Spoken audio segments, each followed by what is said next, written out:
And chat, how's it going, guys? Welcome back to Final Fantasy XIV.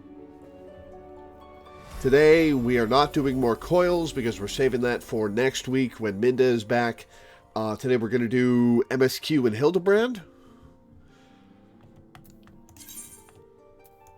And advance that. We're in 2.4.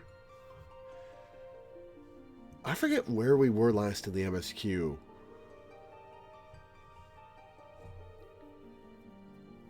I think we got partway into 2.4 with the MSQ. Oh, right. We were chasing down Iceheart and Shiva.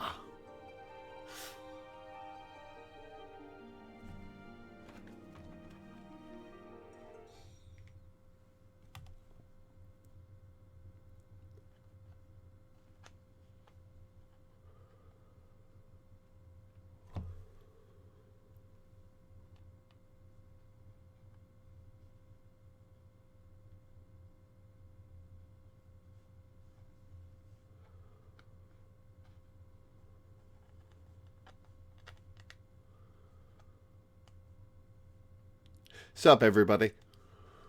Count Bob, Milena, Pokemon Freak, Saint Ferrum. Oh, yeah, let me join the voice call.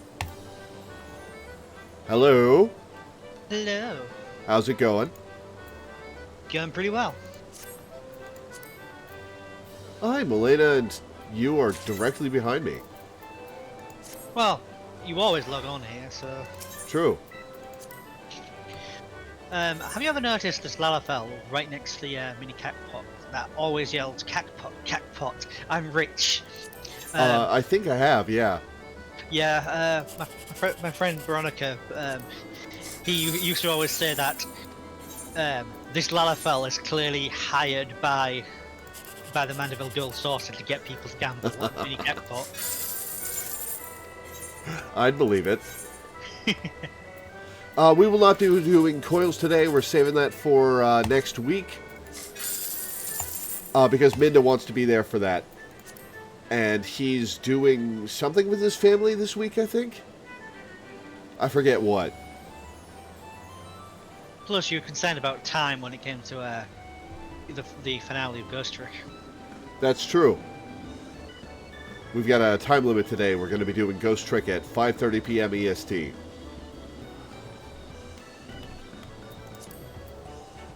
Character config. Gamepad mode. All right. Strength and unity. To Camp Dragonhead.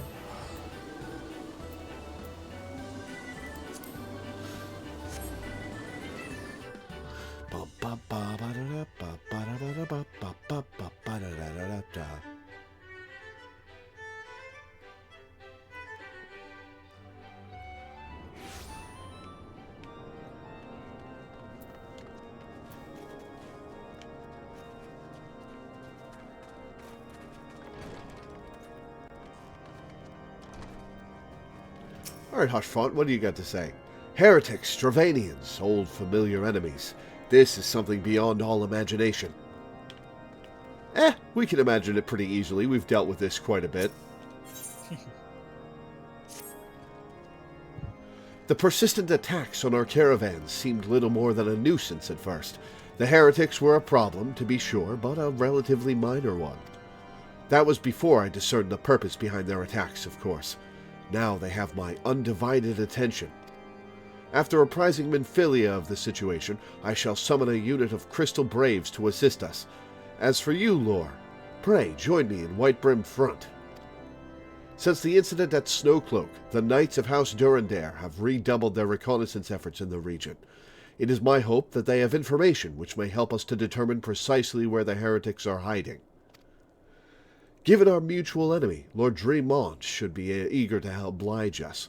I shall see you there, then. Good.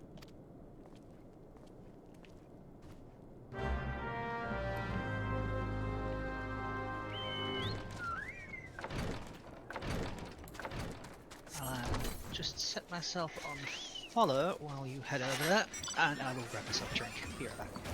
Alrighty.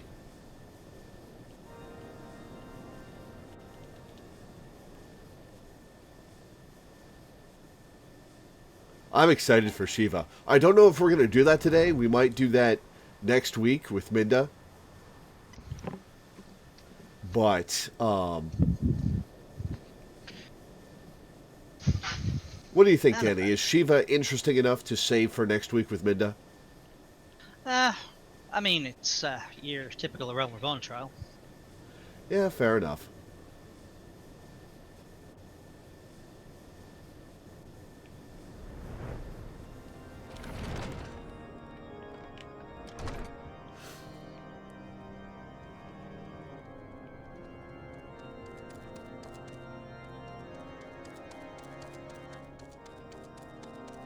So you can set yourself to automatically follow somebody? Yep.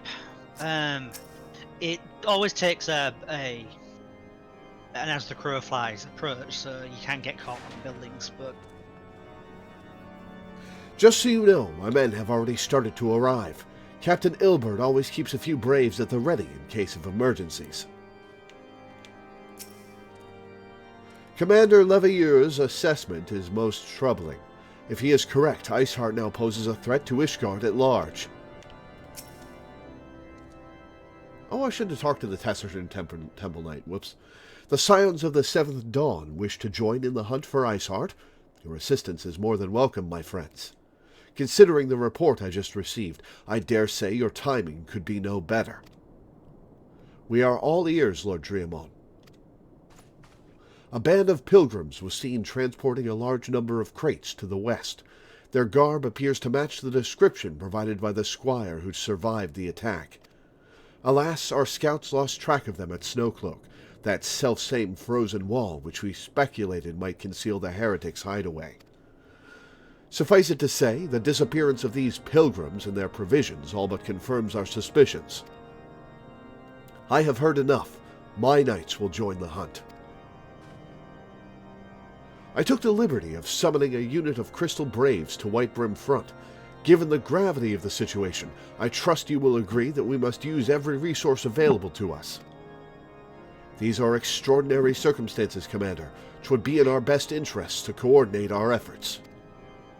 Such was my intent from the start, Sir Emmerich. You know, if we had Arshvon with us, we'd have, like, every reasonable person in this region right in one room. And so it begins, my friend. Though I dare say it will prove an all too brief collaboration. Iceheart will not elude the combined forces of the Crystal Braves and the Temple Knights for long. Nevertheless, a wise man does not wager all upon the success of a single solution. There may yet be subtler means by which we can locate the heretic's lair. Mayhap Lord Driamond has one in mind.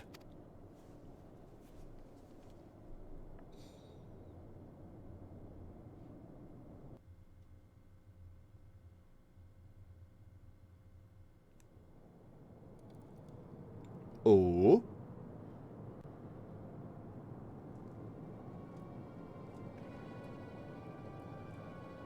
There's a bolus horn staff.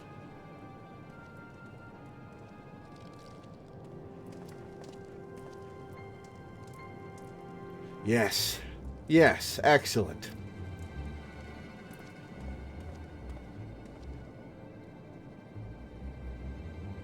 My lady, everything has been accounted for. If there is aught else you would have us do, pray speak, and it shall be done.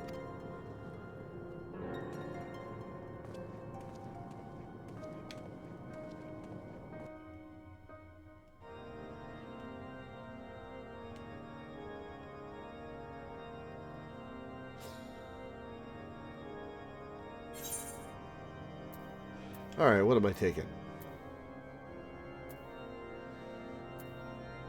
I'll take the money.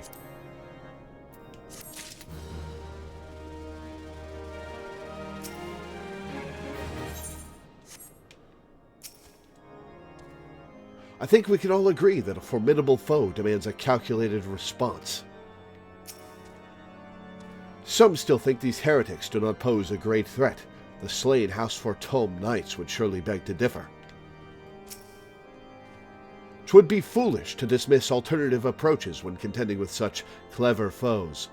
Oh, please. You're gonna sick me on them and that'll be the end of it.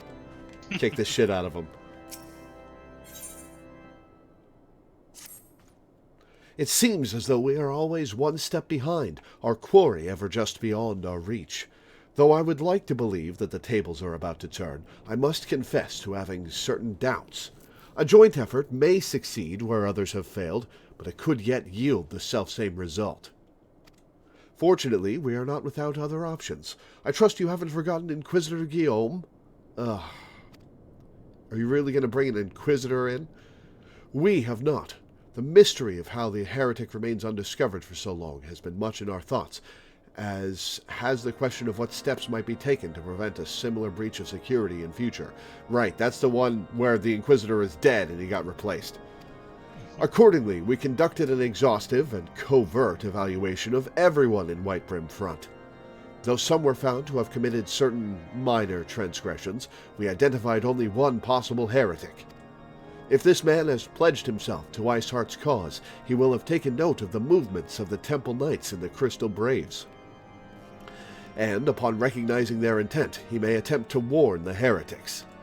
The man's watch is to end soon, at which point he must report to Sir Jean-Tremont in the yard. I would have you keep an eye on him. If he ventures beyond the walls, follow him discreetly. Should he meet with a heretic, do not interfere, simply watch and listen. I have seen to it that the suspect knows nothing which could endanger our plans. Alright, let's go snoop, I guess. Sounds good to me.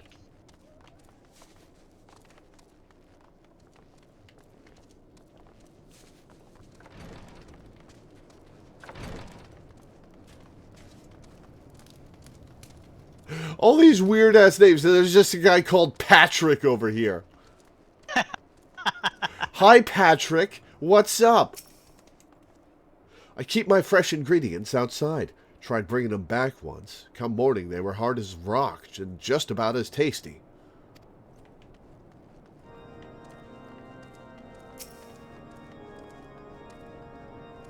My toes, they've all grown black and cold. You need to get that checked out and probably amputated.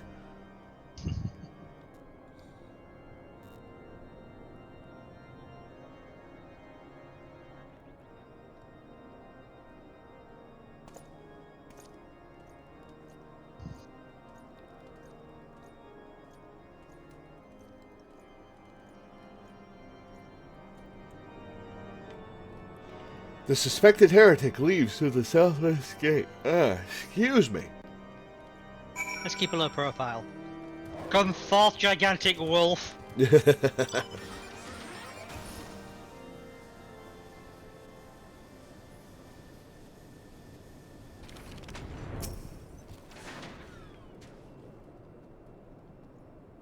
Must take care when travelling these roads. Wild beasts and wares are wont to lurk by the wayside.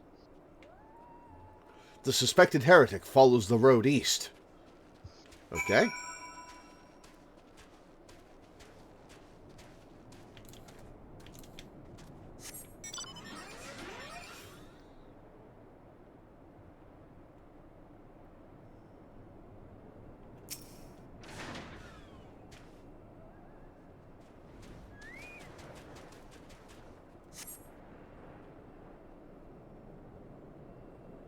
The suspected heretic heads south. Are you looking for a warm hearth, friend? Whitebrim front isn't far from here. If I were you, I would... sorry, have we met before? You seem somehow familiar. No? My mistake. It's like, be sneaky. Like, I'm going to talk to him as many times as I can.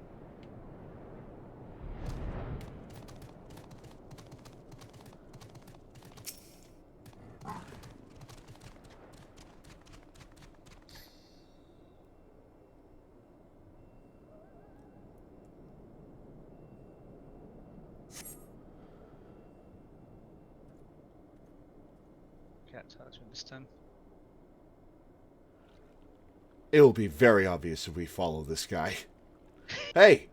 Hey! Where in the seven hells are you? I'm freezing my bollocks off here.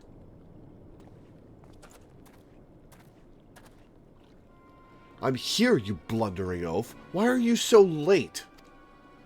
Standing on the wall. Why else? I have duties to fulfill, you know.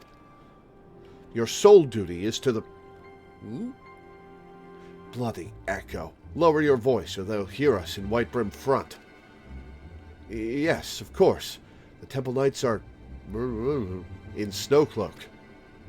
This is what you bring to me? We already knew about... Our comrades in Boulder Downs will use the tunnels...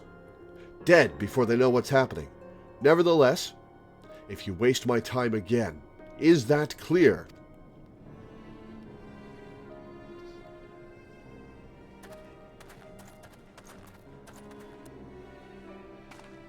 Yep, time to go.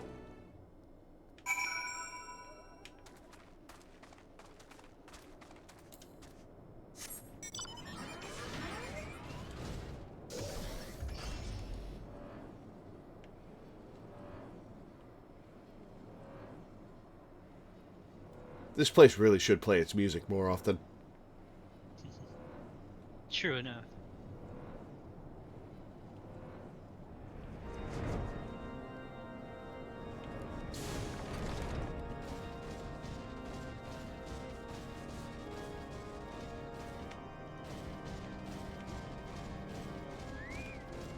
Don't be suspicious. Don't be suspicious.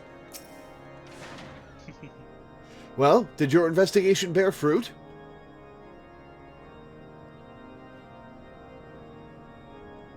I see. I shall have the man detained at once. His guilt is plain. And then we'll throw him from Witch Drop. Yeah, it bore better. It bore better fruit than Patrick has. Would that you could have heard their words more clearly. Yet, the few snatches you were able to make out are nonetheless enlightening. It would seem the heretics are aware of our operation, and confident that they can thwart it. Their comrades in Boulder Downs are key to their plans, which means it is key to our plans that they be rooted out and put to the sword.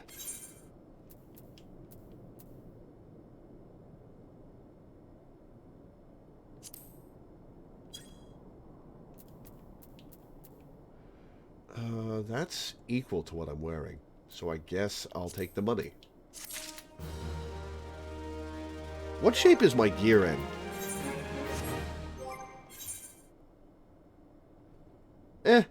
It's fine.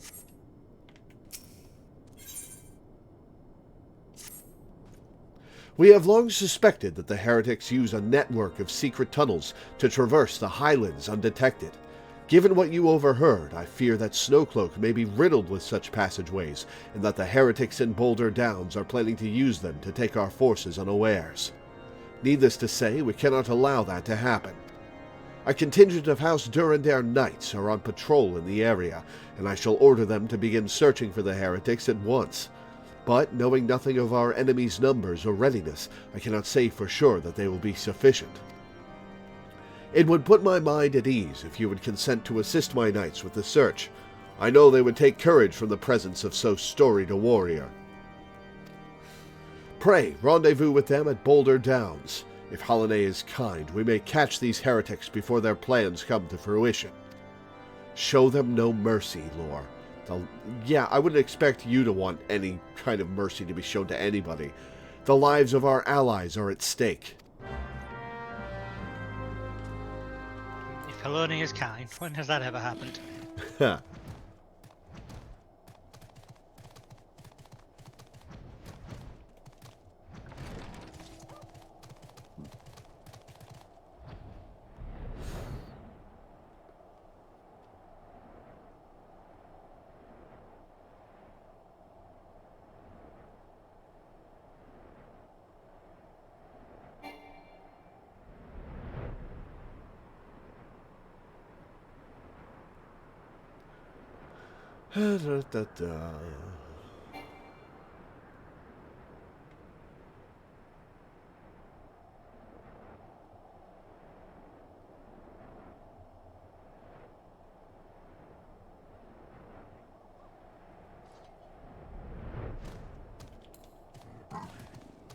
It's a lot of corpse.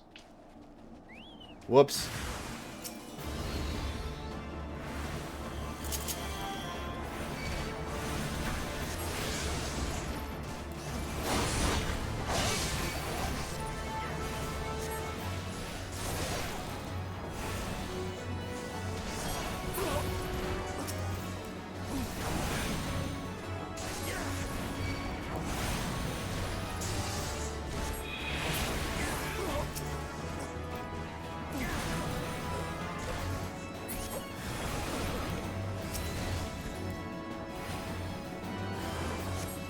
Da-da-da-da.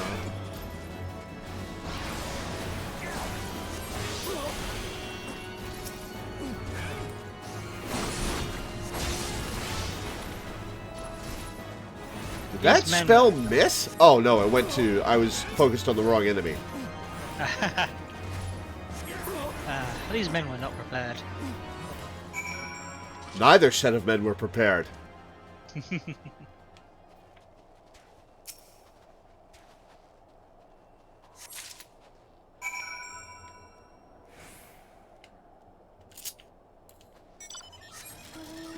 Oh, by the way, Law, now that you're firing Yes. up in Final Fantasy VI, do you recognize what I'm currently piloting?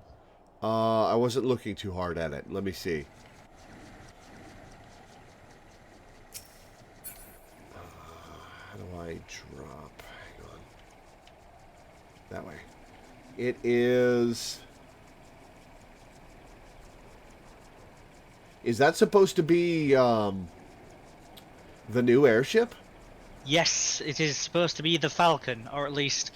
Oh, you're sitting in the blimp part. I see. Yes, yeah. Oh, I see the little, carrier part on the bottom. That's neat. It was originally given away to players that were subscribed during a certain period of time, but they often bring it back in the Moogle Tombstone events, including the one that's going to be starting this month as well. Oh, yeah, the, Starlight Festival, right? That's Christmas? Yeah, but there's a Moogle event every before every patch, where by running some older content, you get special tombstones that you can trade for. You can trade for interesting loot. Oh, cool.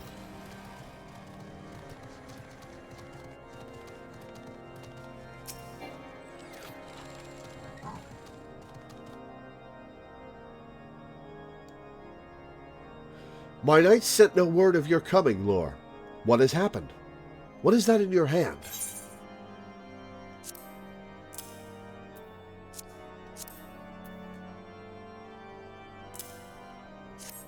It's a cipher. Lovely.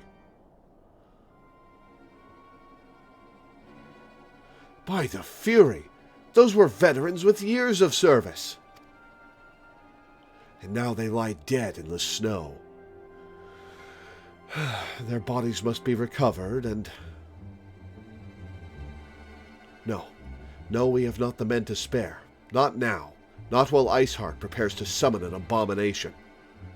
Oh, please, I'm more than enough to deal with that. The heretics you dispatched were not of sufficient number to contend with the combined strength of the Temple Knights and the Crystal Braves. There must be others, and I'll wager they are on their way to Snowcloak as we speak. To make matters worse, it seems the traitor you followed managed to pass the heretics something of value after all. The parchment you recovered is a timetable of the guardsmen's watches at our outpost in Snowcloak. The traitor was stationed there long before he aroused our suspicions. Would that we had caught him sooner. With this information, the heretics would know when the watch was weakest. They could use their tunnels with impunity and prepare their ambush. The timetable has not changed, you see. Of course, it will be changed now, but the heretics may already be in position.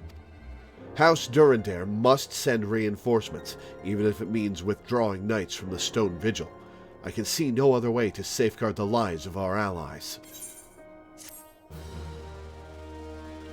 Da-da-da-da-da-da.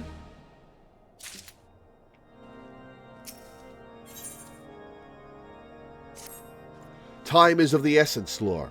While my knights make ready to depart, the heretics may take our allies in Snowcloak unawares. Superior training and equipment will avail them not if they are cut down ere their swords are drawn. But all is not yet lost. If you leave now, there may still be time to warn them. Make haste, I beseech you. Fly to Snowcloak and tell Sir Emmerich everything we have discovered. Back and forth across the map. That's what Final Fantasy XIV is. My biggest complaint about this game remains, but the part I'd like to focus on now is that traversing the world is boring. You're going back and forth across it, and sometimes there's no music, and you're just flying over mountains and straight lines back and forth, and you don't fight anything. This is mostly an Realm Reborn issue.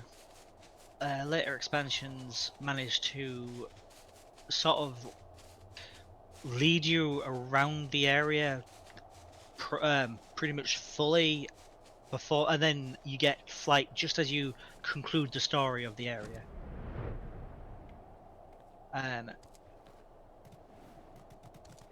Realm Reborn especially has so many patch quests, so you're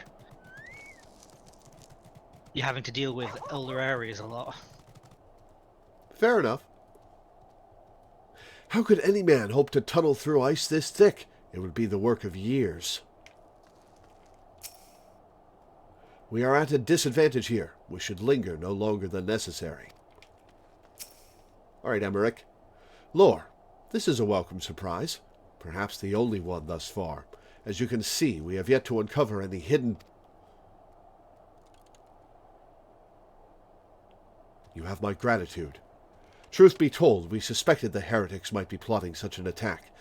Now that we have confirmation, I shall place my knights on high alert. Has Commander Loreweaver been informed? The Braves must be made aware. Back and forth across the map. Oh, never mind. Alphino's right here.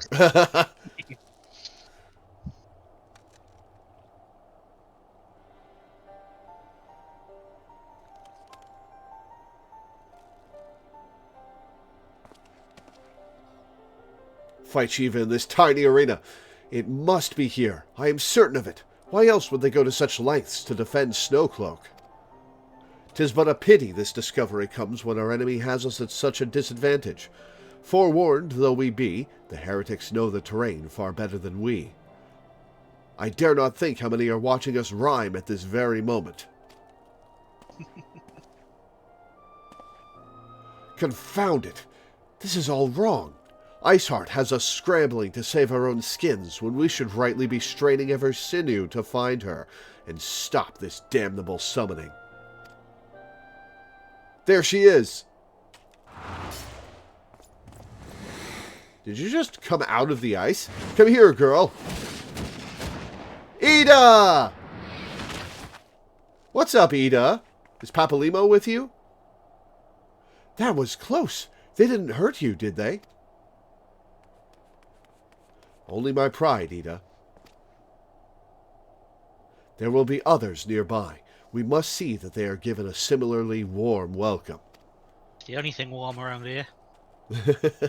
Commander Loreweaver. Hey, there's Papalimo. There's been a development, sir. Together with the Temple Knights, we have secured the entrances to some half-dozen tunnels after spotting the enemy breaking the surface. But that is not all, sir. We think that one of them may be important. Certainly the heretics near flung themselves upon our swords to defend it. Aha! Just as I suspected. Amongst this warren of tunnels lies the entrance to Iceheart's lair. Summon the others. We're going in. A moment, Alphino. The tunnel in question is barely wide enough for 2 men abreast. We cannot say with any certainty where it leads, much less what is waiting for us there. Furthermore, we have no way of knowing how many heretics are still lurking here on the surface. What if they were to converge on this point after we entered the tunnel? For all we know, we could be funneling our forces into a trap. So, you're going to send me, yeah? Me and Ida? And 7 of my friends? I take your point. If the tunnel is indeed as narrow as you say, greater numbers would be more a hindrance than a help. Should we encounter difficulty, our own allies would become an obstacle to escape. Aha! Change of plans. While we rendezvous with Sir Emmerich and keep the heretics at bay here, you will go wherever that tunnel leads. If you find Iceheart at the end of it, do not let her escape. You venture into the unknown, so see that you are prepared for anything. I suggest you call upon your allies, though not too many, or Papalimo will sulk.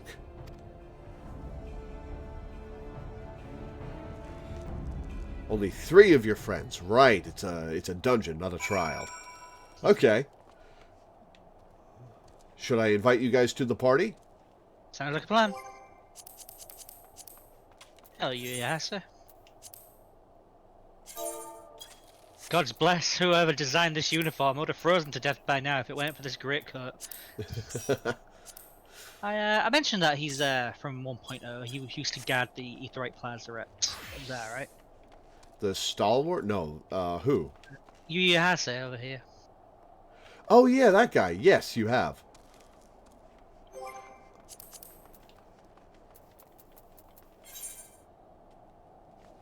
Alright. Tempra Waldara is AFK. Is IGU in chat?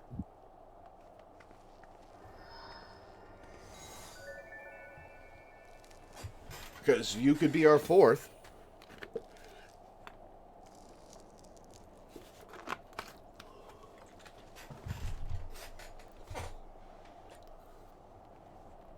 If he's not in chat, we'll just do the duty finder. Yeah, finding 1 DPS shouldn't be too tough. Oh, you are on. Do you want to join us? While I wait for that answer, I'll unlock the dungeon. The entrance to the tunnel, madam. It's just over here. Had we not seen the heretics breaking the surface, we would never have noticed it. Per Sir Emmerich's orders, we will stand guard outside. Please be aware that even should you encounter significant resistance, we cannot leave our post. Snowcloak now accessible. Awesome. Alright, I'll invite you real quick.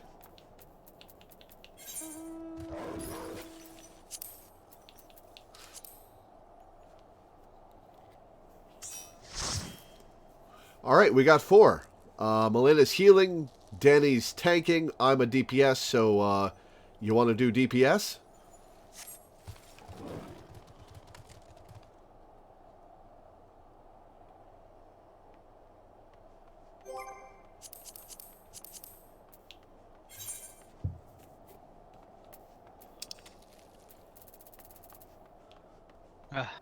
By the way, when you mentioned about not really having any combat during the travel, do you really want to do this much travel while also having to fight things getting in your way? Kinda, yeah. I want to play the game. The game is fun. I want to play it. After a period of relative silence following the calamity, the Serpent Reavers have once again oh, nope, I'm reading the wrong thing. Formed in the aftermath of the calamity, the Great Ice Wall has long been thought an impenetrable barrier between central and western Kurthus. In truth, however, the wall is riddled with hidden tunnels, which Iceheart and her followers have used as a base of operations. You have been tasked with exploring one such tunnel, in the hopes that it will lead you to the heretic's leader. Yet what dangers await are anyone's guess. Alright. Here we go. Here we go. Hey, Alana, how's it going? Yep, we're doing Snowcloak. Music here is really nice. What? It's called The Warren. The music here is really nice. It's called The Warrens. Ooh. Hi, Alana. Hey, Alana. Well, this looks pretty cool.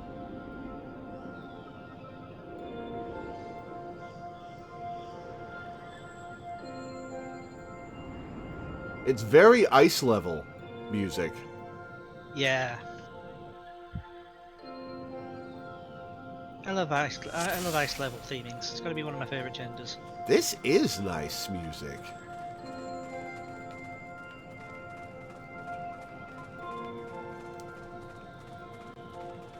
Kind of chill for what we're doing here. Nope, nope, wrong button.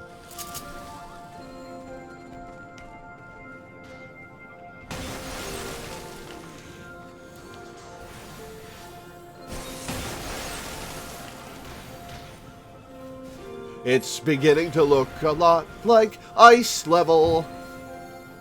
Everywhere we fight.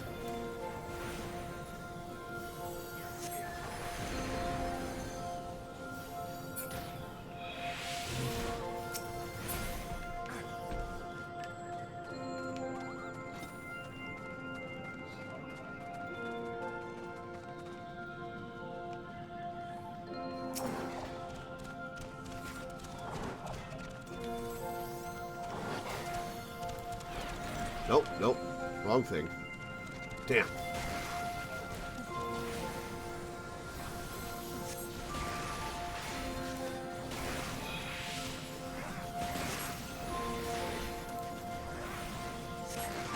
Nice that we're finally in a position where we've got the moves that we can have nice big pulls and some real meaty AoE attacks. It's been a while since we've done a dungeon, like a couple months, I think. It's all been trials and stuff.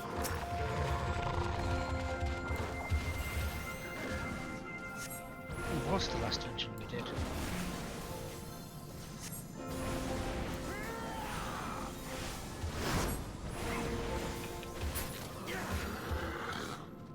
And the bear drops a key. Right. Cool.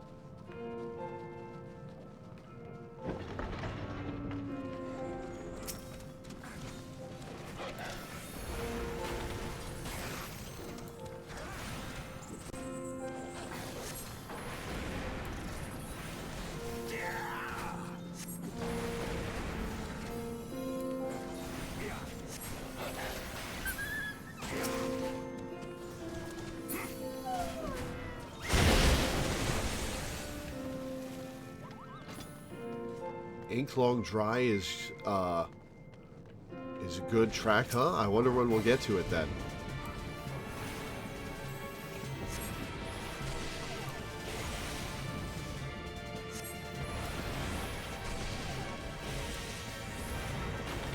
I will, for the second boss, I will tell you how the mechanics work ahead of time, just because that is a nightmare of speaking about that. Gotcha.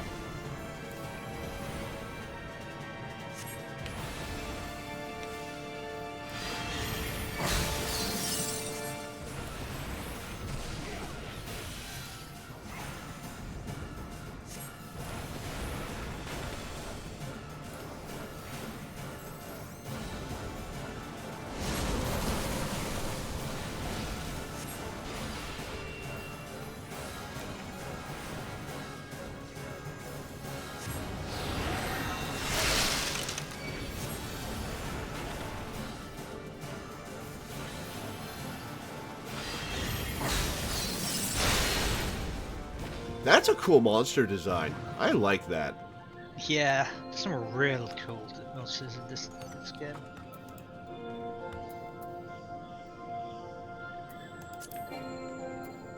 I already possessed that item. Alright. Redundant dungeon loot.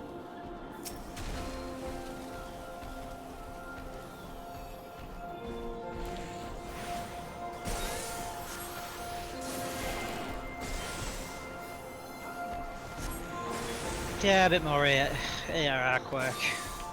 There's a type of loot in here that is basically its only purpose is to get you your job gear back if you got rid of it. It's the antique items that drop.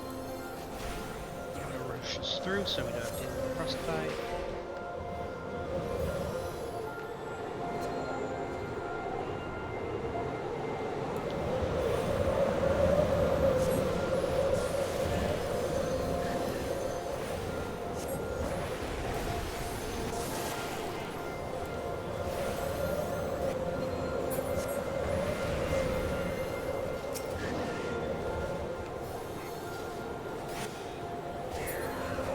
That can be a little tricky to heal there, but I put my faith in Milena, and she pulled through. Good job.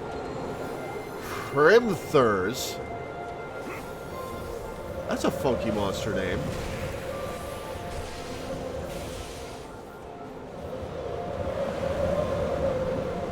What does the frostbite debuff do?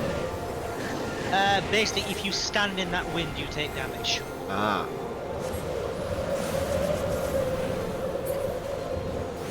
You know what this dungeon reminds me of? Ice Cavern from Final Fantasy IX. I was just thinking that with the wind. Oh, Yes. Hello! What was that explosion? That was ice being destroyed, so we can move forwards, just like in Ice Cavern. Right. I just almost dropped off the edge there. This guy. Hey, it's a Yeti from Final Fantasy IX. Yeah. This guy summons summon Spriggans. Do not kill the Spriggans, and do not use AoEs either. What I will be doing is using his attack to freeze them into snowballs, which can be then thrown at him during his big attack to stun him and prevent him from doing massive damage to us. Gotcha.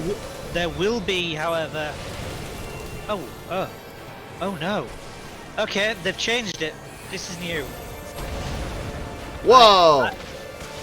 Alright, that was funny. I've not done this fight since the rework. I did not know that this fight was completely different now. I'm as blind as you are.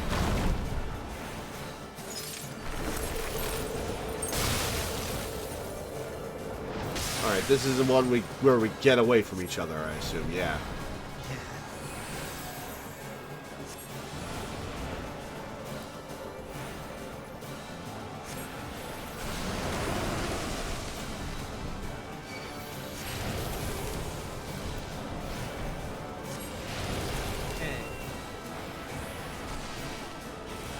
Get away from the big ones.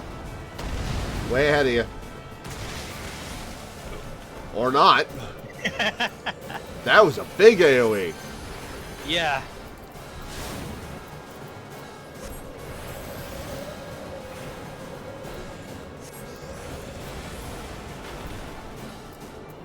Okay, I'm kind of liking the change because the old one had a fun concept, but if you were playing with newbies, it could be a nightmare because they would just keep killing the ads or sending the snowballs flying away. Also, if you had a carbon call with a summoner, you'd actually have to desummon it because it would keep using AoE attacks and ruin the mechanic.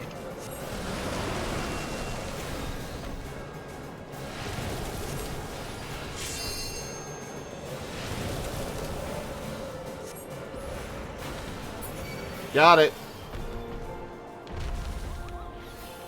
And there's the antique things that, like I said, you trade in for duplicate job gear. There's no real point to them.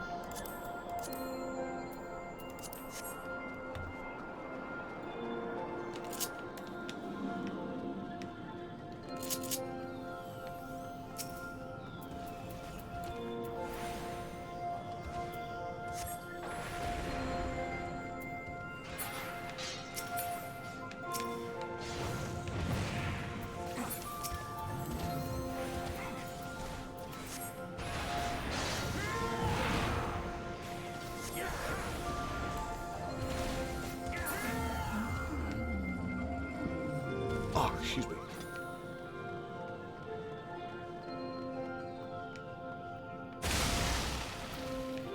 I was gonna say, this looks like an arena.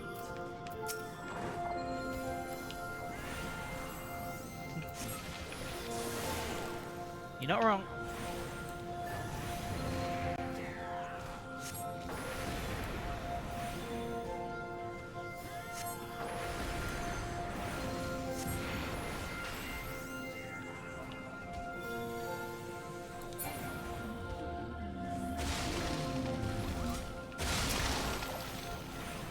Now we kill the Spriggans. Oh, it's a crocodile.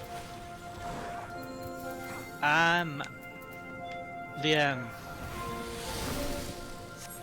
crocodile design is from 12, I believe. Yep.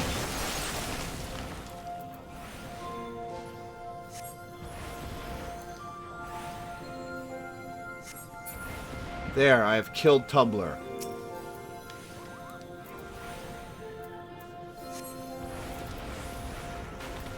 When that viral first became the virus. Oh, hello.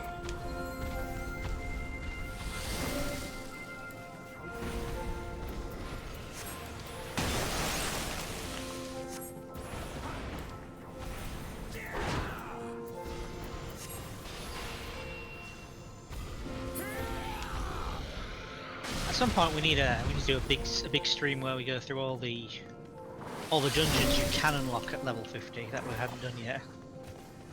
Yeah, definitely. I've just spent too much time in the 2.x patch quest as it is, so I'm trying to finish them. Yeah, understandable. Like, it's been a few months.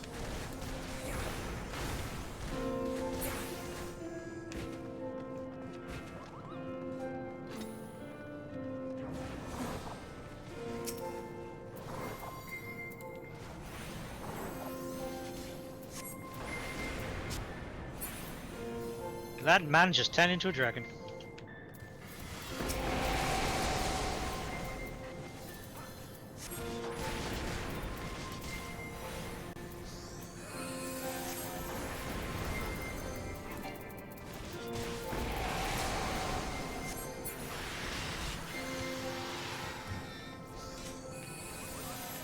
Door to oblivion. A finger of the apostate.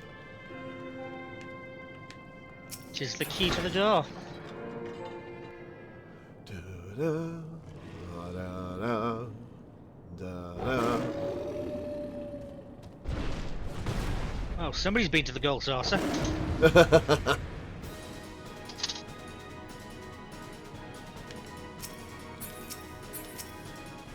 Oh, it is Fenrir.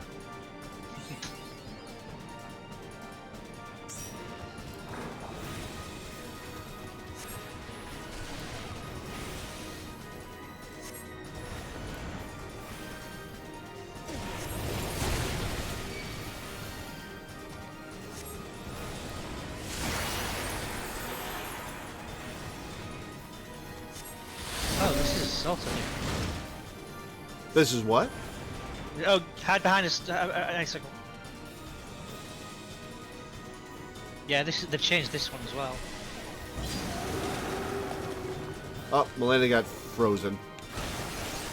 Oh, whoops. I didn't get out of that AoE fast enough. Uh-oh, our healer's down. Well, this is a new experience.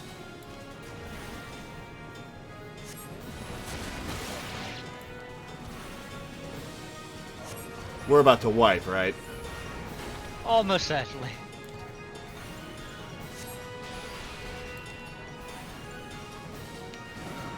Oh, wow. That AoE had like a 2-second time I could have gotten out of it.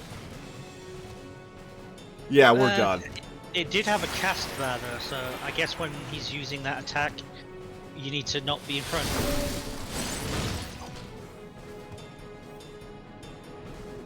I'm just gonna stand in this. I thwacked him with my stick. It's always fun. Make it go bonk. I just like the. Oh, Milena was back in the fight. Are they back in the fight or are they at the door?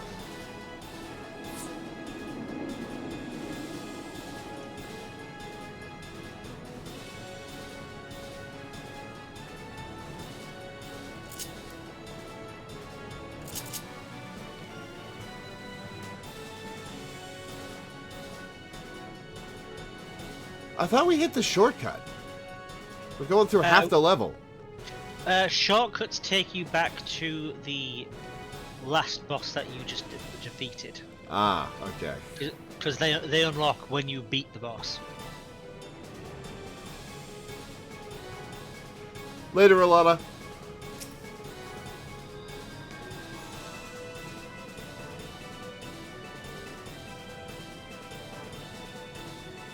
Okay.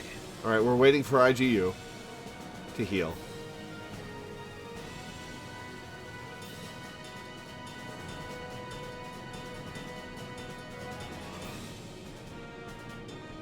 Okay.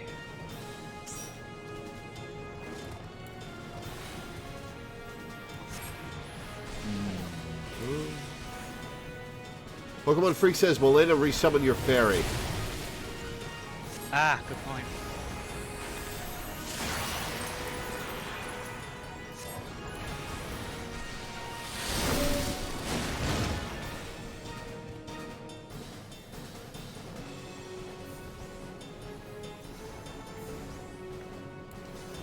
Oh, I can cast from back here. Okay. Yep. The way this used to... I got out of that. Come on.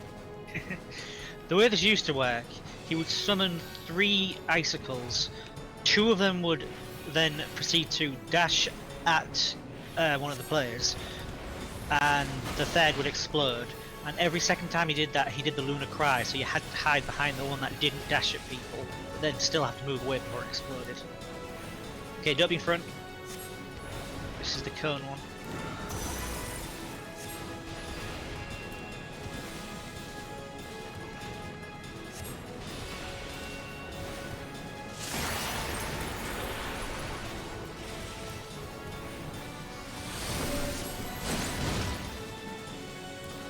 Oh, some of these are going to crack.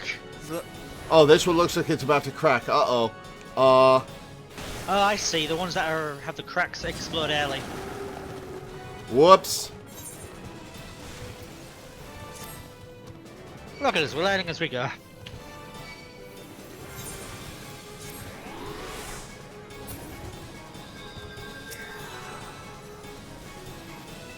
This guy's got a decent amount of health. We're actually getting a good fight out of this. Yeah.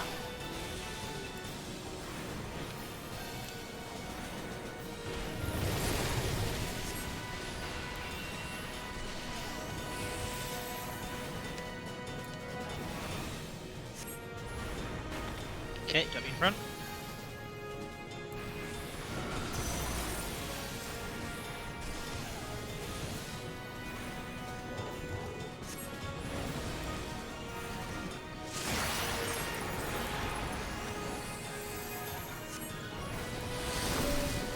This one is not going to explode.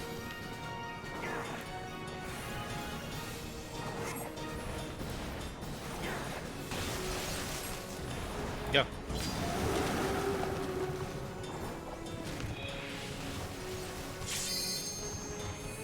Alright, we've almost got him. Limit break, aren't you? Oh, there we go. No sooner I'd have said it. Oh, the music for this place dropped.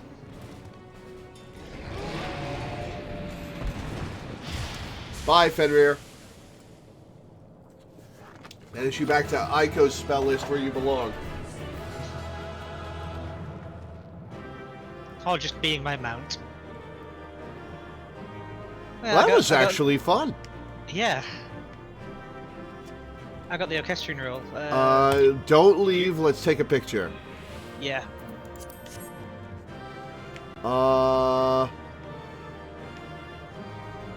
Damn, the best picture would be in front of the throne, but the exit light is in the way. I can hide it. Oh, good. Okay, yeah, let's stand in front of this. Up here, so we can see it. Yeah.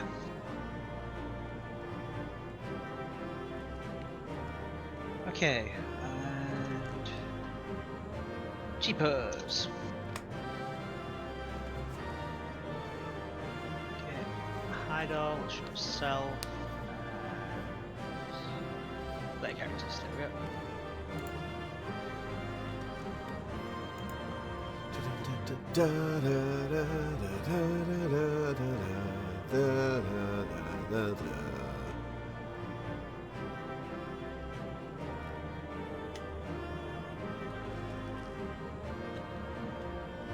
Well, we've got a crew together. We might as well do Shiva today.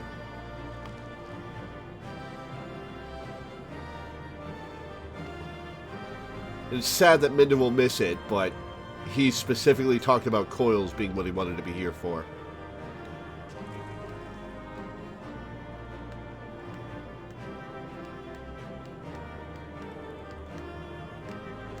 Yeah, about that? Oh, are we not going to get to do Shiva for a while? It's not too long.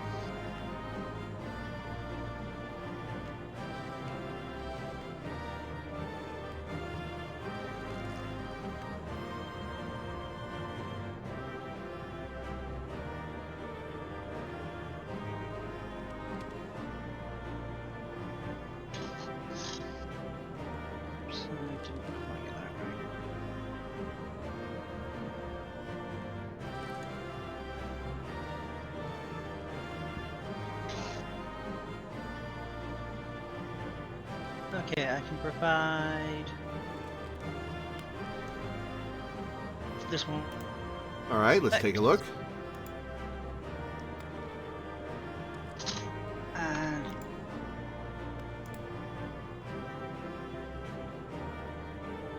That's a cool one. I like that. Oh, you've got another one.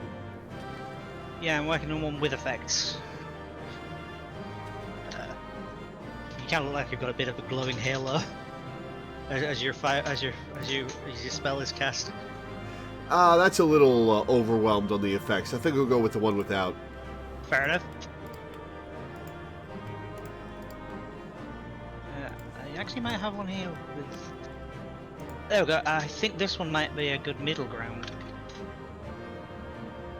How is this one?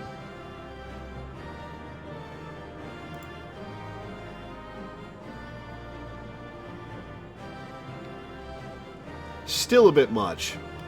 For thumbnails, I like it to be very clear. And a lot of effects tend to get in the way of that. Fair enough. But still, that first one's very good. Alright, let us proceed. That was a pretty ... cool fight. Go on, Melina. I will say that hiding the effects makes it look rather funny when The tales do not do we've you just justice, got warrior you of just light. floating there. Voice acting. Awesome. Hey, Color Yes. Sisters. I know who you are, and you know who I am. I was given the name Izel, but I earned the name Iceheart. Well, I've never met Nizelle, so I don't really know who you are.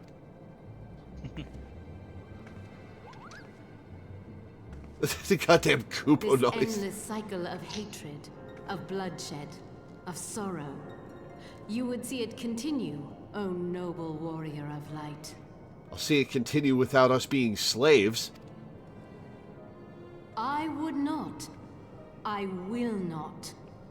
I will bring an end to this war between dragon and man, no matter the cost. In time, you will come to understand that what we do for the greater good.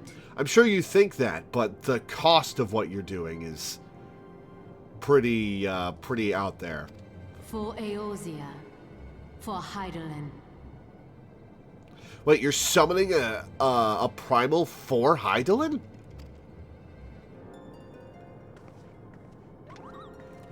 Am I not going to try to kill her now? Hey, get back here! Blast her with a fireball, Lore!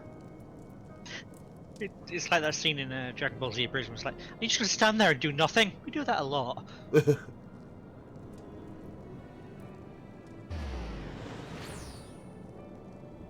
I just stood here. I could have blasted her with a fireball this whole time. She was focused on Aetheryte teleport. I could have interrupted that with a fireball. That's how it works. I had that issue on my main where I've even more so. I'm a bard. I have a bow.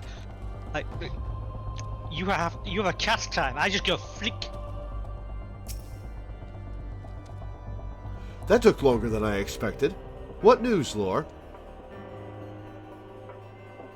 What? You let her go? So Iceheart is but a pseudonym. Not that it matters. That she managed to escape is regrettable. Yeah, sorry about that. That's entirely on me. Is regrettable, but from your description of that beast, you did well to come as close as you did. In any case, now that you have cleared a path, the Temple Knights can begin to survey the tunnels in earnest. Mayhap they will even find a route past the ice wall. Wouldn't that do wonders for their fight against the heretics? The Crystal Braves would certainly share the credit for it too. 12 be praised, Lore. We may yet turn this situation to our advantage. Assuming we stop Iceheart before she summons Shiva, of course. Yeah, totally. That's what we're gonna do. Absolutely. I'm on board with that. If only that's what would happen. If only I could have blasted her with a fireball while she was walking away, you know? You know? It's just not in the cards. Needless to say, our fellow scions have not been idle. Minfilia and Urianger have been busy perusing the archives of House Fortome, gathering what information they can on Shiva. Which reminds me, if you were intending to trudge back to Camp Dragonhead to report on the day's events, don't. The antecedent should be here any minute. I can only assume some people enjoy subjecting themselves to this cold. Ugh.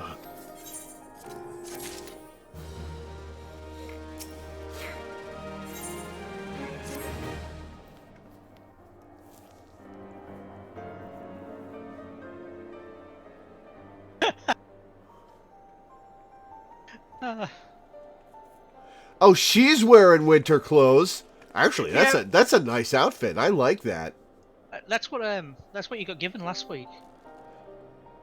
Is it? I thought mine was more open.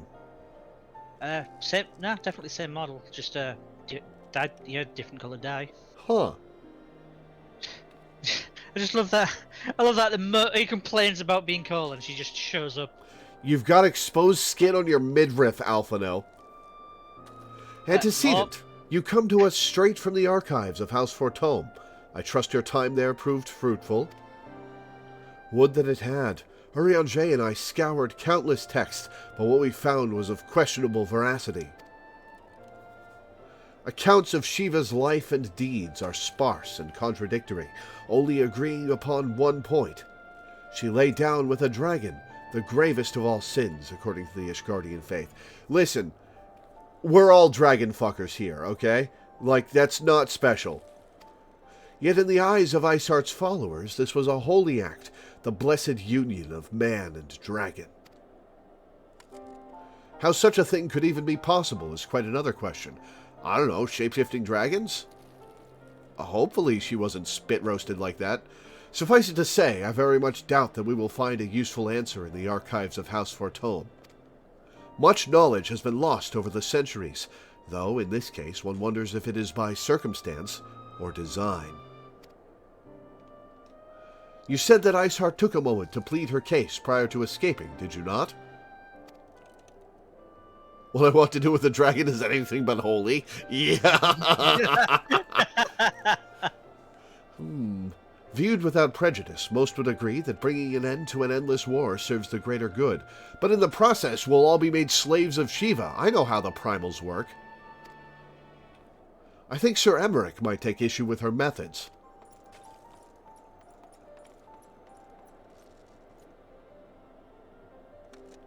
I do not care if a few stragglers manage to escape. Until the sappers confirm that a tunnel is safe, the men are not to search it. That's pretty cool of you, actually. Yes, Lord Commander.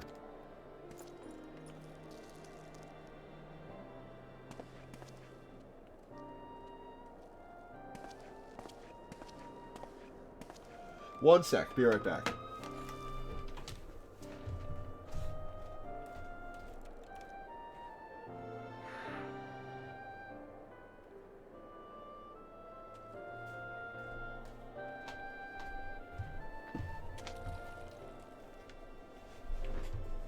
You pursue your foes with less zeal than I had expected, Sir Emmerich. Lest you misunderstand, I do not deny that our enemy has given us good reason to be prudent. I merely meant, you being a man of faith, that I had expected a certain single-mindedness. After all, was it not by the will of Hallonae that your ancestors came to this land, why they took up arms against the Dravanians? What would they have done in your position, I wonder? There are those who believe that faith is a renunciation of free will, that unquestioning devotion is required of all who would live a life in service to the Fury. Yeah, a lot of your people believe that. Such righteous fervor may well serve a knight on the front line, less so a leader of men. Good. Glad you're on the same page. We are all at liberty to interpret the scriptures as we will. I choose to believe that the Fury would value the lives of her followers over the deaths of her enemies. But I would not presume to speak for the Knights of Eld. 'Twas a different time, nay, a different era, and Scripture tells us only so much. Would that it told us more.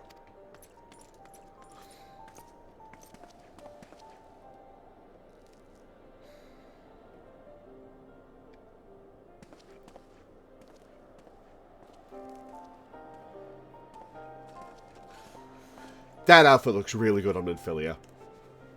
That man is awfully pragmatic for a servant of the Holy See.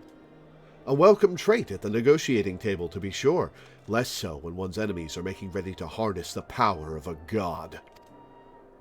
Mayhap he does not truly believe that Isart's plan can succeed? Truth be told, I too remain somewhat skeptical.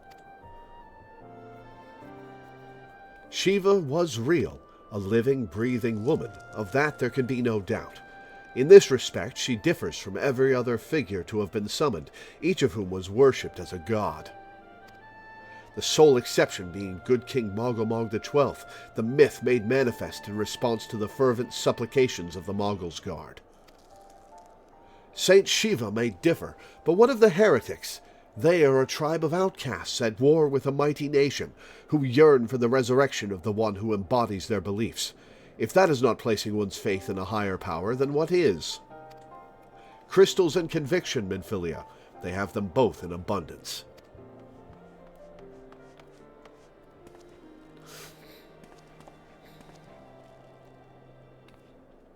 Can that truly be all that is required? Unfortunately, it seems to be that way, Minfilia. I forgot how tall I was compared to her.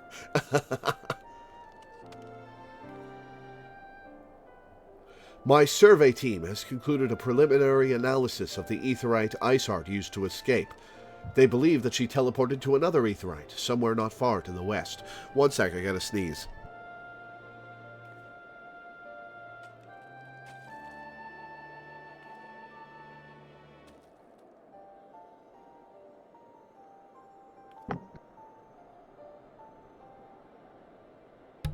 God damn it, it turned into a yawn. Despite the apparent proximity of this second aetheryte, however, they have been wholly unable to detect its presence directly. Unless Isart has some means to mask its signal, I can only presume she had it destroyed to prevent us from following her.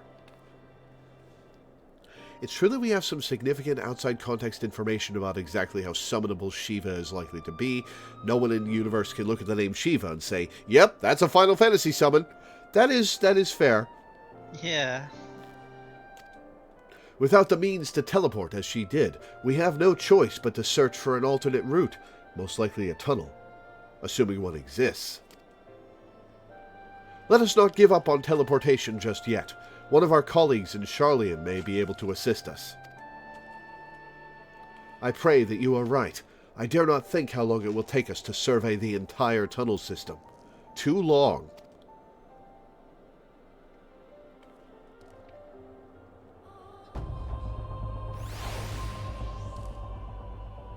Well, Minfilia looks into our aetheryte problem. I would like to request your assistance with another matter. The third unit is currently tracking the remnants of the heretic force which attacked us. However, the search goes poorly, despite our numbers. And you believe that I'm a better tracker than your trackers? I guess. Kurthus is vast, and Isart's followers know the terrain far better than we. Your knowledge of this region may serve to hasten the process. Alphino, I have spent as little time here as I could possibly manage. On purpose. I don't know this area that well.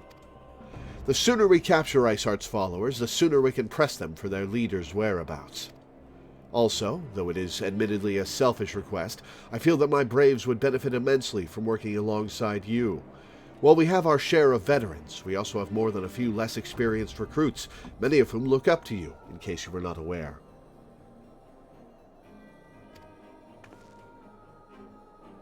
Crit's tracking skills of all, a quest marker. Good, I knew you would understand. Yu Hase can apprise you of the details. When the task is complete, come and find me at the observatorium. Captain Ilbert and I are meeting there to discuss the latest developments in his investigation. The Temple Knights shall hold Snowcloak in our absence. Let us leave them to their work. Ours is more pressing.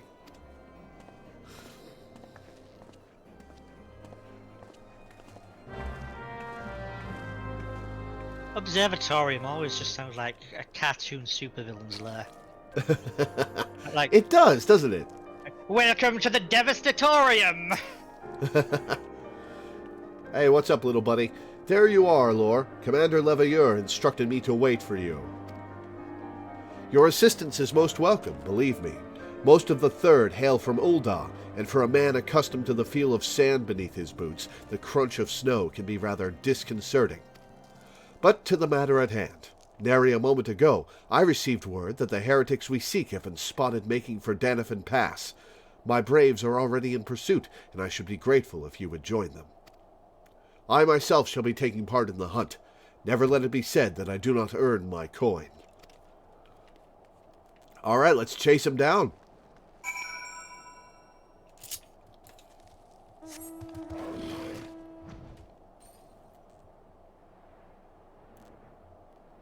New canon, I befriended the puppy we just fought.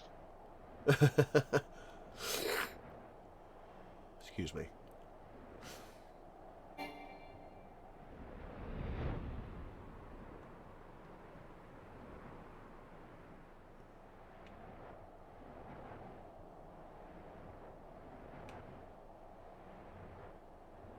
I cannot hear or read the words for the greater good, like in this quest title, without thinking of Hot Fuzz now. I've never seen it. I should sometime, but... Oh, it's fun. It's just like, for the greater good. Shut up already! Thal's balls, my ankle is on fire. Caught my boot on a rock or something and twisted it as I fell. The others went on ahead through Danafin Pass. Hurry, and you might catch up. If you aren't sure where to go, look for tracks. This snow is fresh, so they shouldn't be hard to find. Do we have to walk and track their footprints? Come on. Have you seen any of the Cornetto trilogy? I saw Shaun of the Dead. I believe I've got all three in DVD, so if you ever want to do a watch party sometime. That would be fun. Awesome. Probably not for a while, though. That's fair.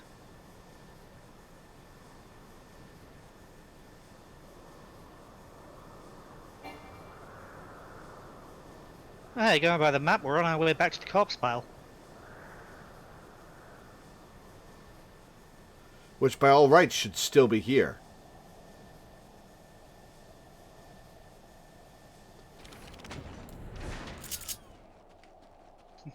They're gone and there's fresh prints. Just haven't been zombies. Yeah, very small prints. The tracks lead southeast. It must be Lalafell prints, surely.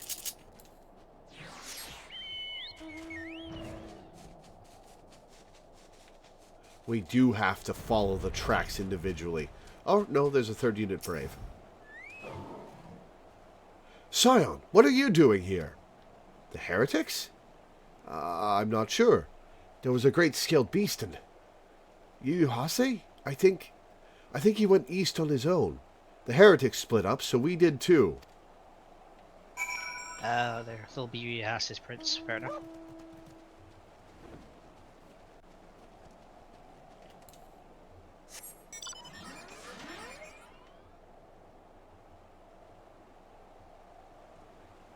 What's up, little buddy?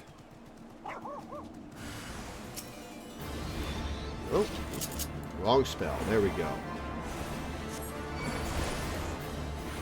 Oh good, we're in a party together now, so we're actually only summoning one set.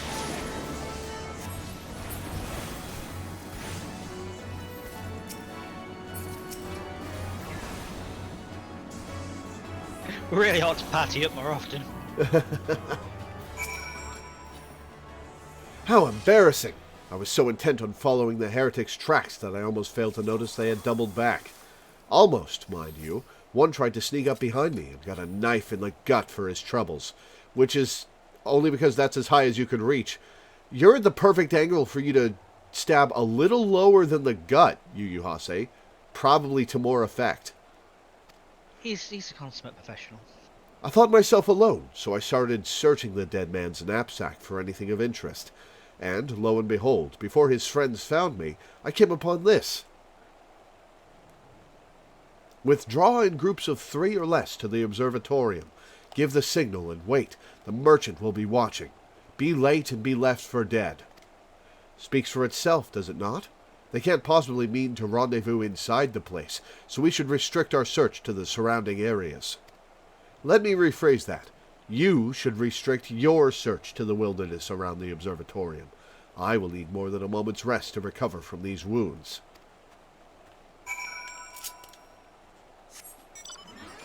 Yeah, you have fun, Yuyase. There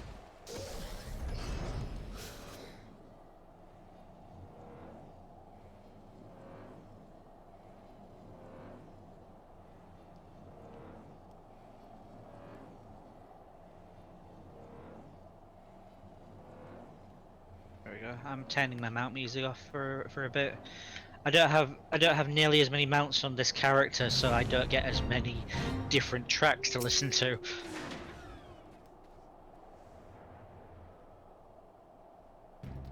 I am through with listening to your excuses. We leave now. How? The woods are crawling with those bluecoats, and the knights are searching every wagon that passes through the gates. Sup? Well, stay with her then, if you think you'll fare any better. Now, there's no need for that.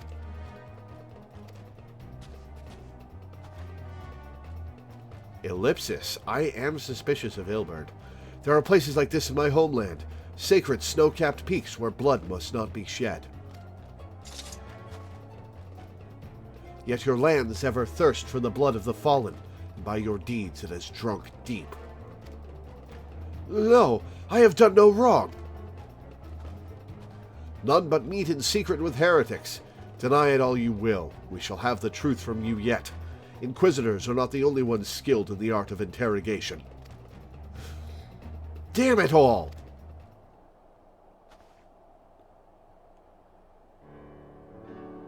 Fancy meeting you here, Lore. I presume your work with the Third brought you hither.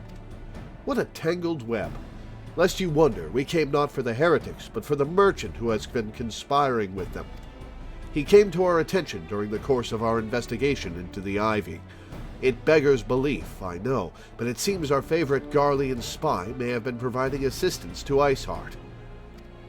Were it not for the efforts of Lady Yugiri and her shinobi, we might never have discovered this connection. Master Alphino is too kind. I fear my people and I have done little to aid your search for this spy. We long to strike back against the Empire and weaken their influence in this land, to prevent the tragedy which befell Doma from reoccurring. The days ahead and the work they promise will require a very particular set of skills which I am fortunate enough to possess. If you will allow it, I would accompany you until the investigation is complete. That is a most generous offer, Lady Yugiri, and one which I gladly accept. Thank you. Though I may disappear for a time, know that I shall never be far, and shall always be watching. A comforting thought. Come, Lore, let us wait inside for Captain Ilberd to return and deliver his report.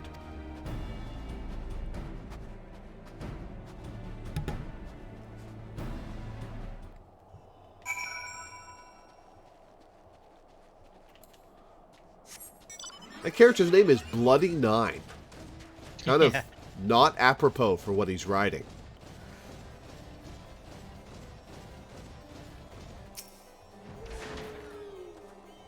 Captain Ilberd seemed confident that the merchant's resolve would swiftly crumble when pressed.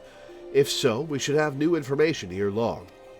As to whether it will bring us any closer to learning the Ivy's identity, I would rather not say. Given our adversary's cunning, I shall consider us fortunate if we are spared another wild dodo chase. The gods know we have more than enough to occupy our time as it is. We do have a lot of threads going on at once. Yup, all tangled.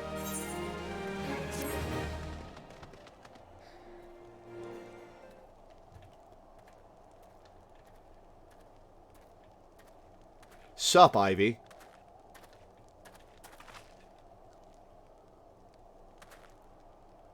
Captain Ilberd, your report, if you will. Aye, Commander. Firstly, with regard to the heretic we captured, I regret to say that the man could tell us naught that we did not already know of Shiva.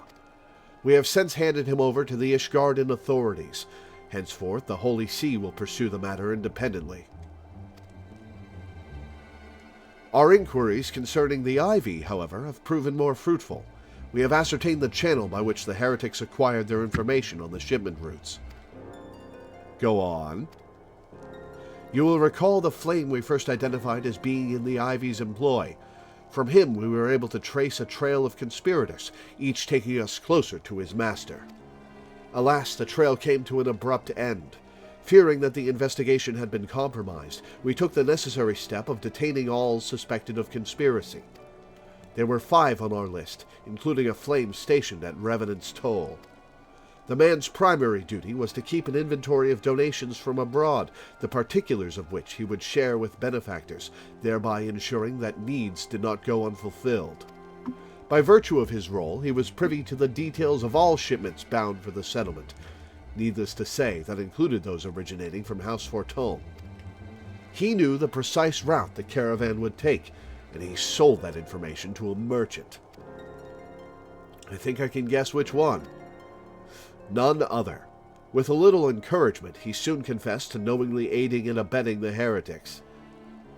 Well, that is one mystery solved at least. But what of the Ivy? Are we any closer to prizing off his mask? I dare say we are, Commander. Our relentless pursuit has forced him to commit a grave error. In a desperate bid to cover his tracks, the Ivy resorted to exercising certain administrative powers available only to high-ranking members of the Immortal Flames. If you consider then that our investigation is known to barely a handful of them, the field of suspects is greatly narrowed. You mean to say that the agent is among Raban's innermost circle? Someone who has been with him since the Immortal Flames' establishment? 'Tis the most plausible explanation. The infiltration likely occurred during the company's founding, with the groundwork for the act being laid beforehand. To slip into a position of authority unremarked, and remain above suspicion all these years. I too was surprised, though I really should not have been. Of the 3 grand companies, Uldaz was ever the most vulnerable to infiltration. Both Limsa Lominsa and Gridania had long-standing armed forces that lent themselves well to the formation of the Maelstrom and the Order of the Twin Adder. To all intents and purposes, it was the same people, loyal ones mind, under the same leadership. Only the banner was different. Not so the Flames. Uldaz's military was made up of disparate orders, most of which were glorified mercenary companies that answered only to their own paymasters. Hardly an ideal environment in which to establish something as high-minded as a grand company. The difficulties Raban faced when he founded the Immortal Flames are well known. Even after he had convinced his fellow syndicate members to share the cost, there remained the small matter of finding enough bodies to fill the ranks. Indeed, and given the pressing nature of the Imperial threat, that meant recruiting every passing sellsword. Amidst the chaos of its founding, it would have been child's play to infiltrate the company. A good deal easier than now, aye. The Immortal Flames have ever been caught between conflicting interests, the public and the private. Though the monetarists ultimately agreed to support the organization's founding, 'twas not out of charity that they did so, but simple self-preservation. Had Nail von Darnus's ambitions been any less apocalyptic, you may be sure that they would never have risked supplying Raban with an army. 'Tis but a wonder they did not attempt to extinguish the flames the moment the danger had passed. Returning to the present. Even as we speak, our Doman allies are shadowing several high-ranking flames, any one of whom could be the Ivy. Desiring to deal a blow against the Empire, the refugees were eager to lend us their aid. I expect to hear from them ere long. Very good. Pray, continue your investigation with the first. Meanwhile, have the second attend to the unrest. The third can join the fourth in inspecting crystal shipments. If they notice anything unusual, I want to know about it. If Shiva is summoned in like manner to the other primals, the heretics will be looking for further supplies. Understood, Commander.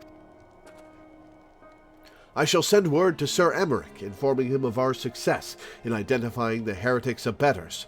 Hopefully, the information will be of some use to the Ishardians. It is time, Commander. Yes, I am aware. Time for what? An emergency council of the Alliance leadership has been called. There have been developments in Garlemald, it would seem. As commander of the Crystal Braves, my presence has been requested. I would have you accompany me, Lore. As the realm's stoutest champion, 'tis only meet that you be present for the discussion. Oh, and the antecedent has already given her consent, lest you worry. I wasn't worried. I can do what I want. She's not my mom. No, I really like Ilberd's boots. I don't think they're available though. Yeah, those are pretty good.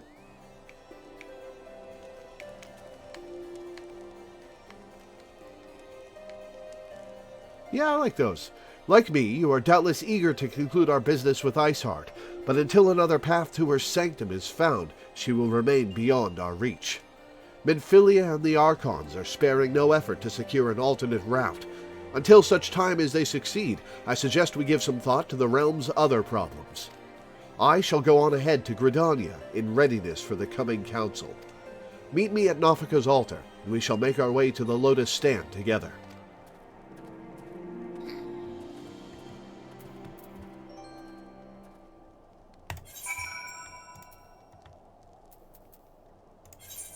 To New Gridania. Sounds like a plan.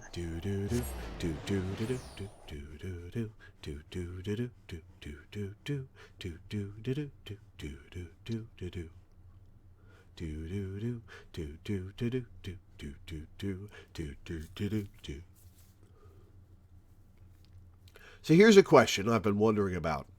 When we get to Heavensward, do you have to do something to initiate the start of Heavensward, or does it automatically happen when you complete the last quest of 2.5? Basically, you just continue the story. Usually it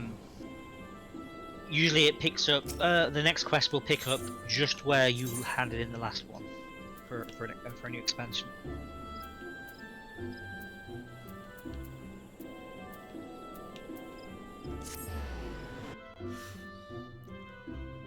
Which does generally tend to be the Rising Stones, but isn't always.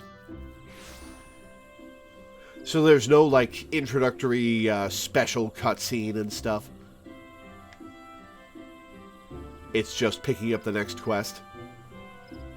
Yeah, there is fanfare at the start, but it's after you've picked up that first quest, usually. Gotcha. My thanks for coming, Lore. When you are ready, speak with the conjurer yonder. She will show us to the Lotus Stand. Yeah, of course, the big introductory fantastic thing that they do is the trailer, which becomes the new opening. Gotcha. Once you've finished 2.5, that'd be a great time to see the Heavensward trailer. The Alliance leaders await you at the Lotus Stand. Will you be joining them now? No, I'll make them wait. Yes.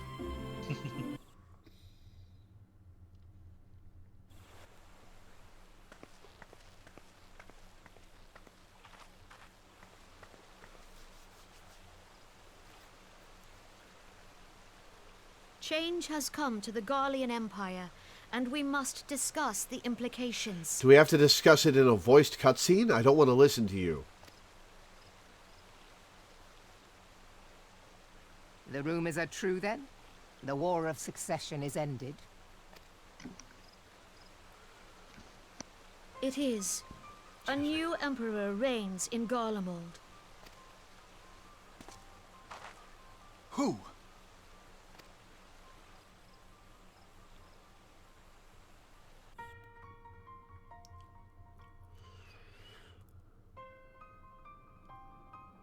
The birth and all too rapid expansion of the Garlean Empire is commonly attributed to the strategic brilliance of Solus Zosgalvis, Yet he did not rule alone.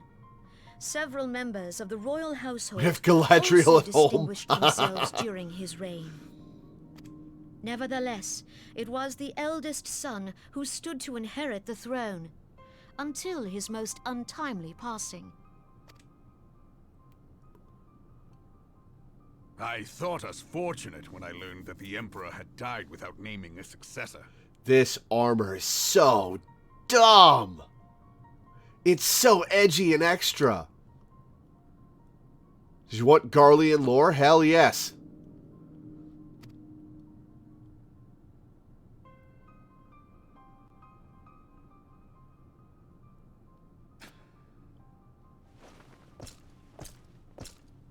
Would that the Garlean Empire had died with him.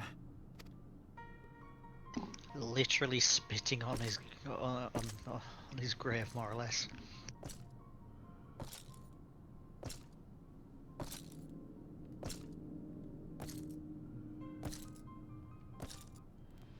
'Twas the grandson and his uncle who had the strongest claims, was it not?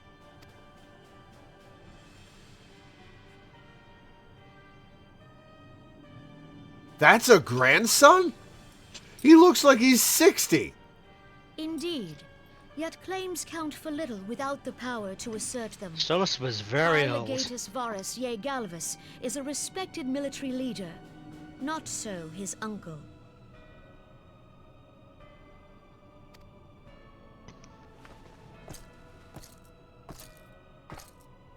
The old So emperor was young 80 Varus something. has torn the crown from his uncle's grasp and taken his place at the head of the Empire. I have to check. He's in his mid-40s.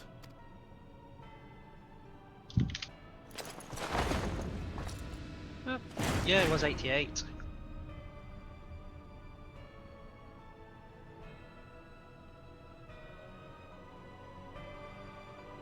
Oh, he's got a scar across his eye. Neat. I get the concept art for Solus. Given the troubled nature of his succession, the new emperor will require time to seal his grip on power. Yet have no doubt but that he shall, for there are none left with strength enough to oppose him.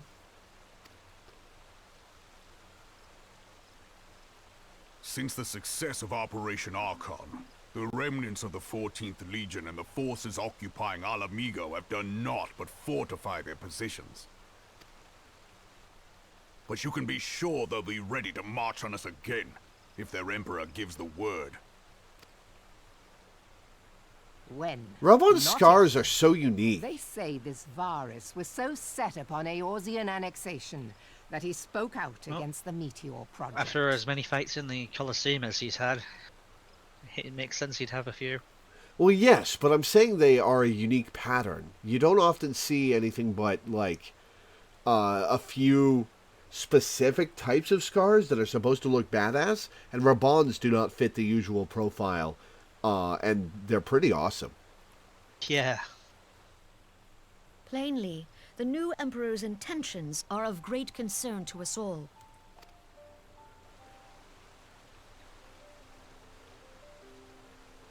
I propose that we set aside the Cartano dispute for the present, and discuss what measures the Alliance might take to prepare for a resumption of hostilities with Garlemald.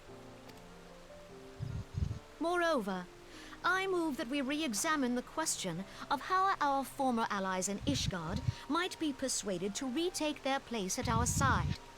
Could Eorzea but stand as one, 'twould deal a grave blow to our enemies' ambitions. So the Sultana didn't deign to appear herself, she just sent her right-hand man.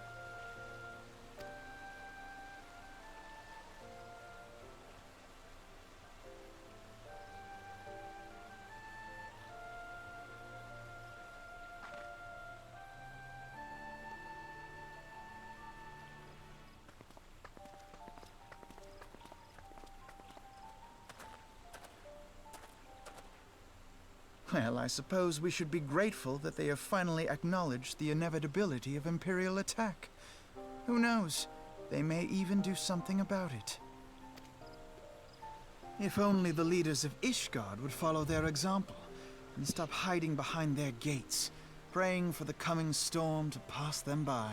Yeah, but we can't really rely on them even if they did come out. Nor would we want to. Ugh. But that is a discussion for another time. At present, I am more concerned by the fact that the Alliance's mooted preparations will be made known to the Garleans many moons before their coming. So long as the ivy eludes our grasp, no secret is safe.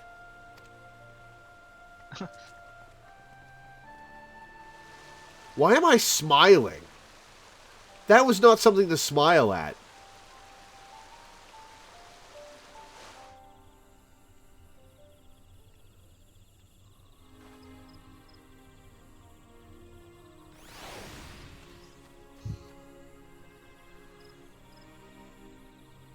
Apparently somebody's giving out extra invitations for a wedding. And there's a theme for the wedding, and it's Ho Glam. I think I'm set for that. Yeah. It will not have escaped your notice that the nations of Eorzea are no nearer to being of one purpose, despite their protestations to the contrary. Plainly, the threat of a resurgent Garlemald is not enough to stir them. And the reason for this? Deep-rooted mistrust amongst the citizenry. The nation's leaders can come to all the understandings they like, but their unity means less and little to the common folk. Take the Lominsons, for instance. Though Admiral Merlin has outlawed piracy over a decade ago, foreigners still picture the nation as a haven for grog-swilling, wooden-legged cutthroats. In likewise, the Gridanians are mocked as hermits who talk to trees, and the Uldons scorned as swindlers who worship coin. Well, about that last one. Not that such sentiments are entirely without grounds, of course. Take that pillar of Uldon society, Teleji Adeleji, for example. But that is beside the point. The fact is that people are wary of outsiders, whether they have cause to be or not. On that basis, one could argue that the conflict at Cartano is a necessary evil. Each nation has its own warmongering faction that advocates the acquisition of Omega. In order to placate them, we present them something resembling warfare, and thereby curb their appetite for full-scale conflict. They forgot that Gridanians are also super racist, yup. But are they as racist as the Ishgardians? I don't know about that. But enough idle musing. Let us speak of a more pressing matter, the Ivy. Since we spoke at the observatorium, Captain Ilbert has further shortened his list of suspects. And, by happy coincidence, the one he deems the most likely candidate is lately come to Gridania. The hunt nears its end, Lore. All that remains is to corner our quarry. Seek out Ilbert near the Adder's Nest, and corner him. He will give you the particulars. It's a close race, but I think they might be.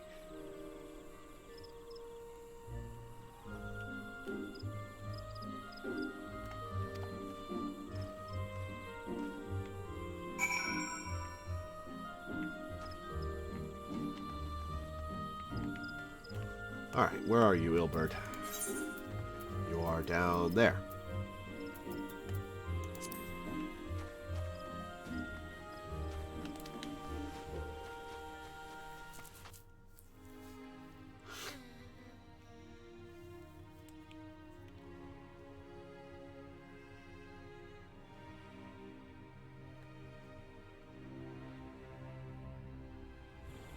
Hello, Ilbert.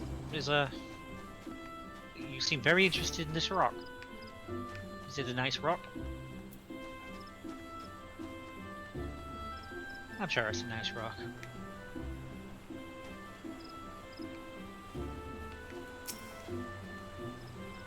My thanks for coming, Sire. Doubtless the commander has informed you, but we have unmasked the Ivy. From this point on, we must proceed with extreme caution.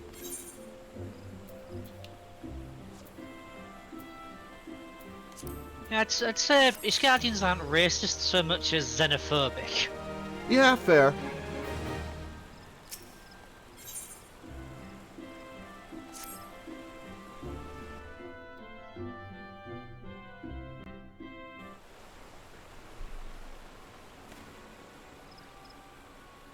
Listen well. The spy we have been seeking all this time is none other than Flame Marshal Eileen Roaye, Rabon's second in command. The way that surname is pronounced is Huayu. Huayu? Yes. Excuse me? I know. What? I know. I don't believe you. That's really how it's pronounced. Hawaii? Alright, Aline Hawaii. Alright. Huayu. Huayu, whatever. Prior to joining the Immortal Flames, she was a mercenary of no small renown. They say her skill with a polearm had to be seen to be believed. French really is the worst. Of Ishgardian birth, she is the highest-ranked foreigner in the Immortal Flames, barring the Flame General himself, of course. When he formed the Grand Company, Rabon chose people based on their worth. Whence they hailed was of no interest. So are we really going to have this plot and it not be somebody we've already... They should have introduced this... If this character is indeed the Ivy, they should have introduced this character a ways back. The Monetarist saw things differently, however. Having funded the enterprise, they reserved the right to reject candidates nominated for high-ranking positions. And 'twas no secret that they did not favor foreigners, Ishgardians especially, after the way the Holy See forsook the Alliance. Yet the Monetarists did not raise so much as a murmur of protest when... You actually do meet Huayu in a minor... in a minor position very early on when you're handing the letters to the various grand companies at the very start of the game at level 15 to have that big memorial service. Gotcha. She should have been in the game more then if they're going to do this. To have us properly suspect who are you was appointed to her post. Passing strange, is it not? Could it be that the Ivy has some hold over the Monetarists?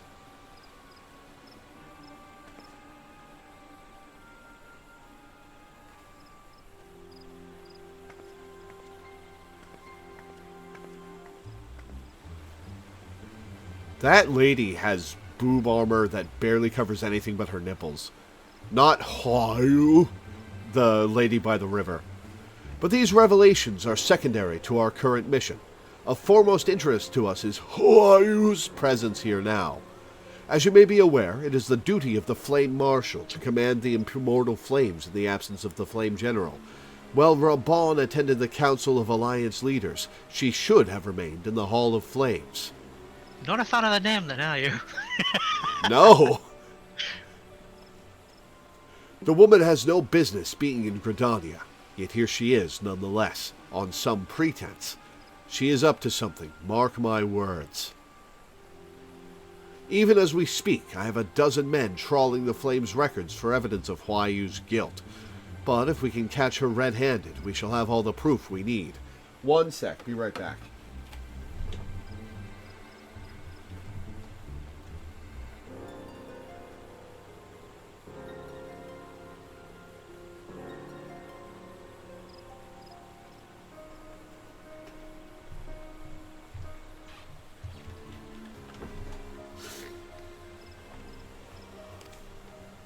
Which brings me to the plan. I have people watching the city gates, the airship landing, and the docks, every point of egress. She cannot leave without our knowledge. All that remains is to shadow her until she betrays her true purpose. Can I rely upon your eyes, Scion? Excuse me. You have my thanks. Let us go, then, and take care not to alert our quarry.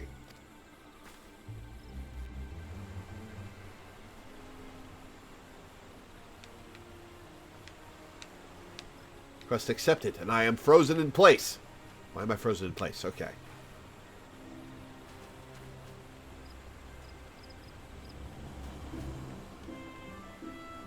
Huh, there's a charity event being advertised in chat.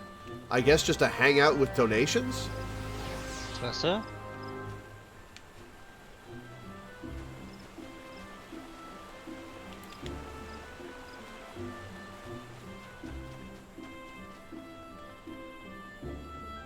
There's a green Power Ranger here. So there is. Caressa Kiyoa. Kiwa. Huayu is headed in the direction of the Blue Badger Gate. With me, Scion.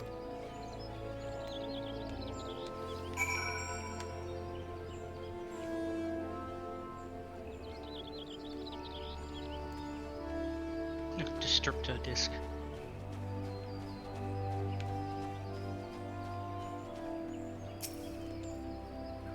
So, Huayu has entered the Carline Canopy.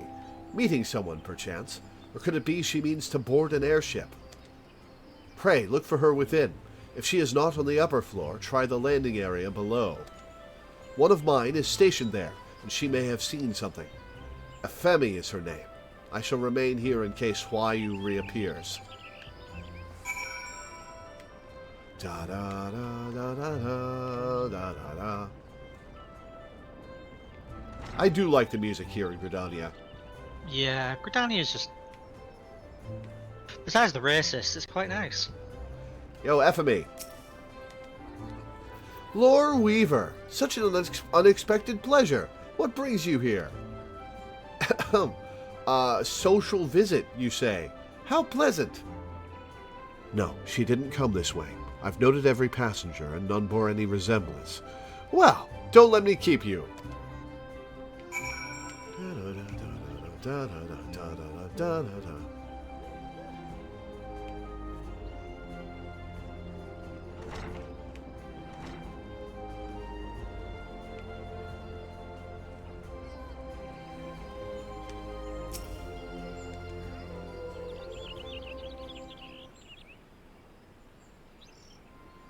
She vanished.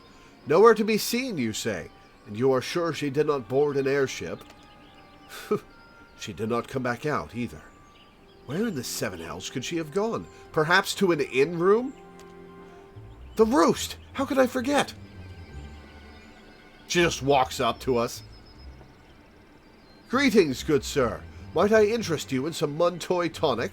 A cup a day imbues a man with great vigor, if you take my meaning. Perhaps another time, friend. That's not a no, Ilbert. Wait, that necklace. You are a shinobi of Doma. The woman you seek has left Gridania by way of West Shore Pier. She was attired as a merchant, but these eyes are not so easily deceived. You may wish to take your search to the East Shroud. Rest assured that we shall continue to support you from the shadows.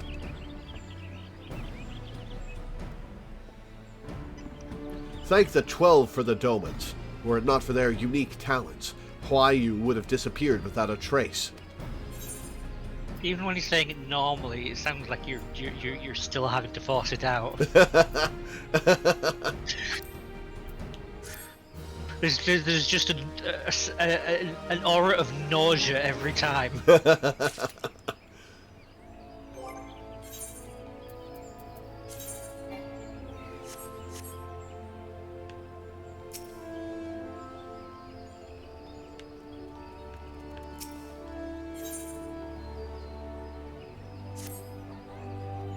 Our hunt leads us to the East Shroud, Scion. I suggest we follow Huayu's example and take the ferry from West Shore Pier. You'll doubtless wish to make certain preparations. See to them while I go on ahead. I shall wait for you at Sweet Bloom Pier. Da-da-da-da-da-da-da.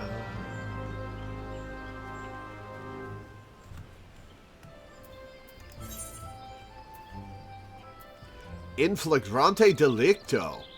Oh, is she having an affair?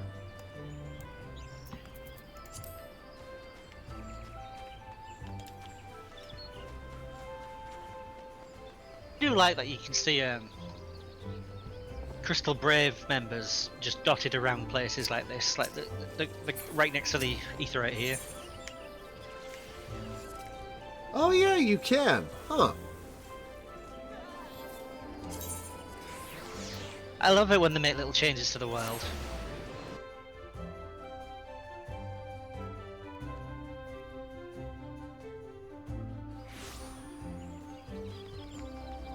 Yeah, it's cool for it to be dynamic like that. Yeah. And only we can see them, right? Lower level players can't. Right. Hence why you never saw them before.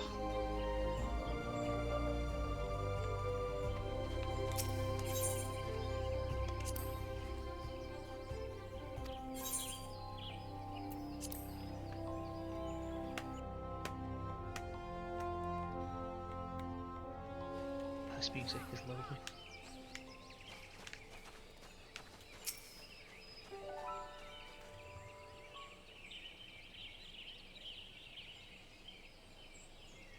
This is a pretty place.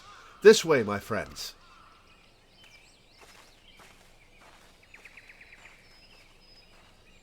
What if Yugiri and Huayu are laying a trap for Ilberd? Because I still suspect him of being the Ivy. Your quarry makes for the Hawthorn Hut. If Huayu is truly the one we seek, we can expect that she means to make contact with her Garlean masters there. An explanation is in order. You are no doubt aware that the Garleans have their own method of communicating over great distances. Well, our ingenious friends at Garland Ironworks have provided us with devices which disrupt these communications. We have installed them around the city-states. In doing so, we have made it difficult for Imperial agents to correspond with their masters. Huayu would thus have no choice but to rendezvous with her Imperial contact directly. Yet, as a well-known face in the Immortal Flames, she cannot move about Thanalan without being recognized. It would only be a matter of time before someone saw through her disguise.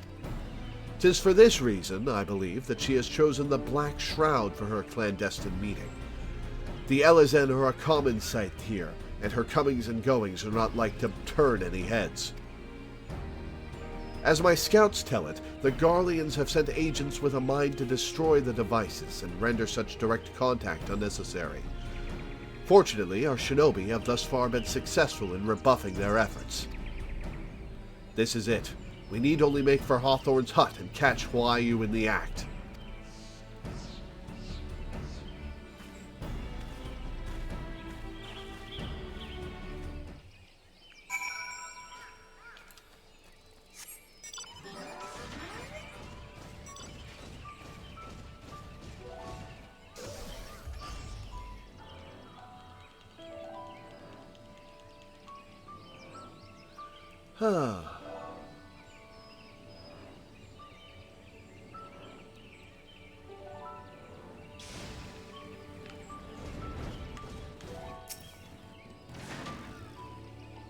If Huayu was here, she is no more.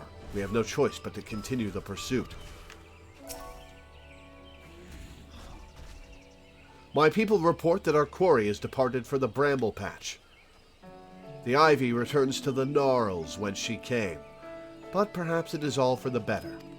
To convict someone of her standing, we will require damning evidence against her.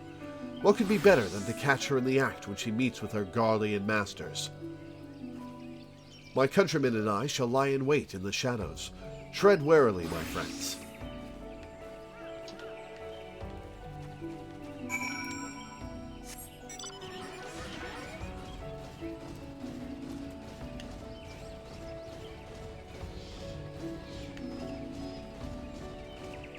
It's probably not a good look for the lady flying around in magic armor to accuse someone of being a Garlean spy. Fair enough.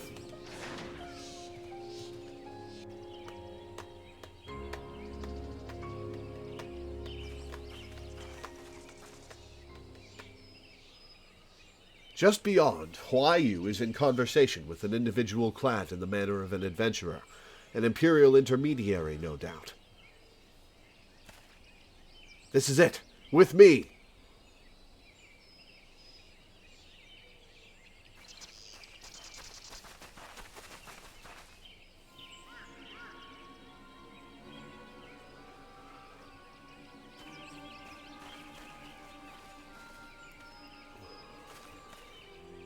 Flame Marshal Elena Huayu, you are under arrest for treason and espionage.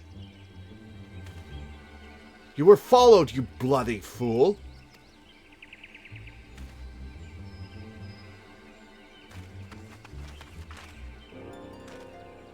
Damnation. Is it your boyfriend?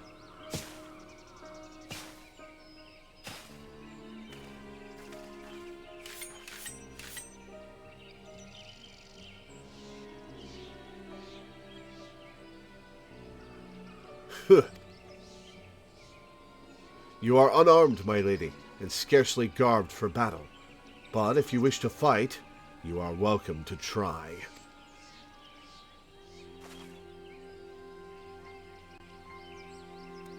What is the meaning of this, Captain? Would you arrest me for strolling in the Twelves Wood? When last I looked, that was no crime, and neither was conversing with passing strangers. You would feign ignorance, then? Very well. If you do think of something to say, there will be plenty of time to say it later. Now, come quietly, or I shall make you wish you had.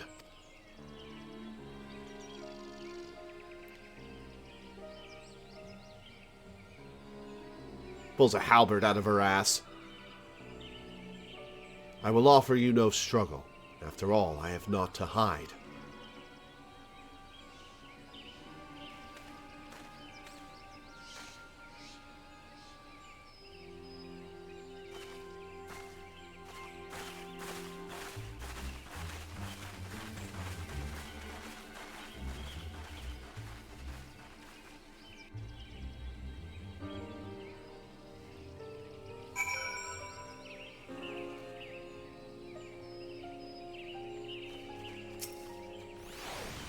Even a warrior of Huayu's renown could not have hoped to escape by force. Despite her claims, her surrender does not bespeak innocence, but an awareness that her position is untenable. With the ivy thus uprooted, it is to be hoped that the tendrils she entwined around the immortal flames will gradually wither and die. I don't trust it. I don't trust Ilberd. Mayhap then the people of Ul'dah will have the grand company they deserve. But let us speak of the present. If I may ask, what will you do now, Lore? Fight Shiva, fight Shiva, fight Shiva. So the Scions seek a way into Iceheart's sanctum. Then I dare say you are eager to return to the Rising Stones. Pray, do not let me keep you. Fear not, my countrymen and I shall tend to the aftermath. You need not waste your talents here. And speaking of talents, have you considered training in the art of the shinobi? You have the aptitude for it, I believe, so please, give it some thought. Till next time, my friend. So, rogues and ninjas were added in what, 2.3? I believe it was this patch. Oh. Speak with Menphilia. Back to Revenants to... Wait, no, I can just... return. Sounds like a plan. Return to Revenant's Toll. Pray return.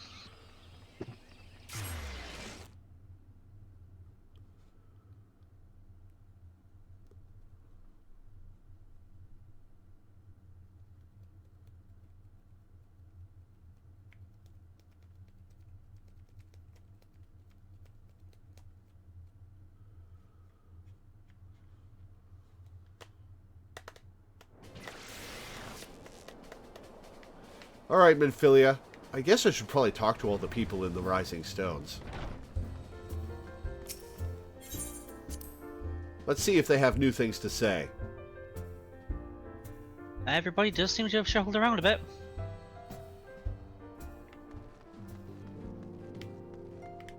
They sure have. Flamin. Ha ha ha! A rousing tale of a comrade's valor. Truly, we are fortunate to count Lady Yugiri a friend.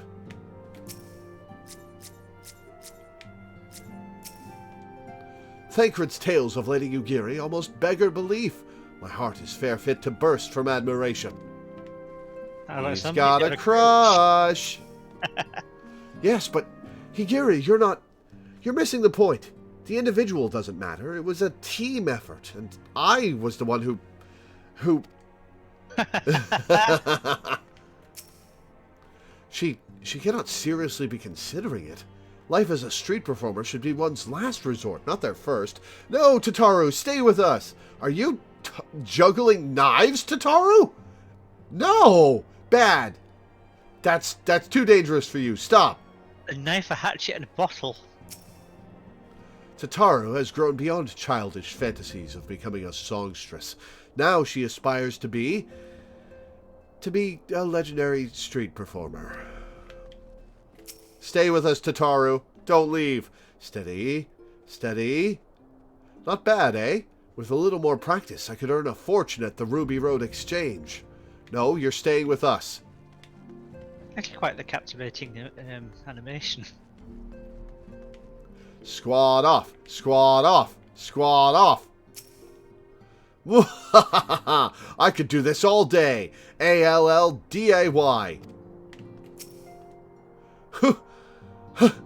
I cannot go on much longer. You're just built different. Strength, Hori. On your honor as a scion, I forbid you to surrender.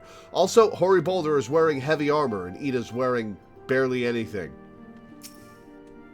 It's a battle of wills, a struggle for supremacy. Our fighting styles may differ, but this unyielding spirit is the same in warriors the world over. I must admit, this exercise of yours never fails to amuse me. While its movements appear comical, it does seem to be having the desired effect.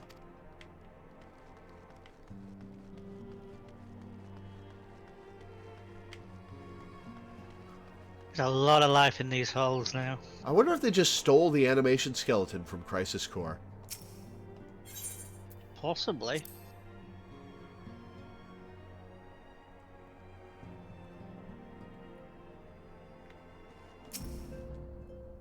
Welcome back, Lore. I understand that Alphino had a task for you. May I ask what it was? Charges of treason and espionage against Elena Huayu? I can scarce believe it. Could there not have been some manner of misunderstanding? No, it avails us not to dwell on it. Whatever the truth may be, we must trust to the authorities to uncover it. Let us speak of another matter. I am pleased to report that we have made progress in our efforts to find a way into Iceheart's sanctum. Yes, is it Shiva time?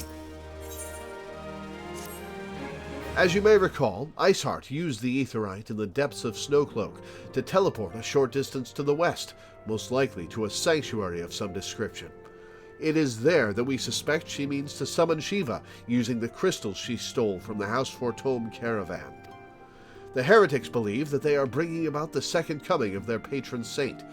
But if, as we suspect, they mean to hold a summoning ritual of the kind employed by the beast tribes, it seems likely that the result will be something more akin to a primal. Suffice it to say, they must be stopped. And stop them we shall. But first, we must surmount the obstacle that Iceheart has placed in our path. Ordinarily, it would be a simple matter to tap into the established Ethernet and thereby follow our quarry. However, despite our best efforts, we have been unable to ascertain the position of the Aetheryte to which she teleported. Our prevailing theory is that she destroyed the second Aetheryte upon arrival, a reckless, desperate measure, but also an effective one. After discussing the matter at length with Urianger, we have concluded that we lack the expertise to develop a solution. Which is why we have called upon the aid of one who does possess such expertise, a colleague of ours who is currently en route to Revenant's Toll from Charlean. She should be arriving within the hour, in fact. Since you are here, mayhap we could welcome her together. I am certain she would appreciate the gesture. Let us make our way to the northern gates and await her coming.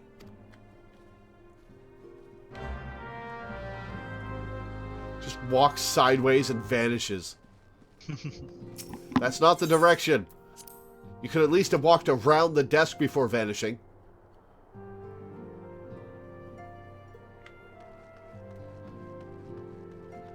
That was the carriage outside Revenant's Toll.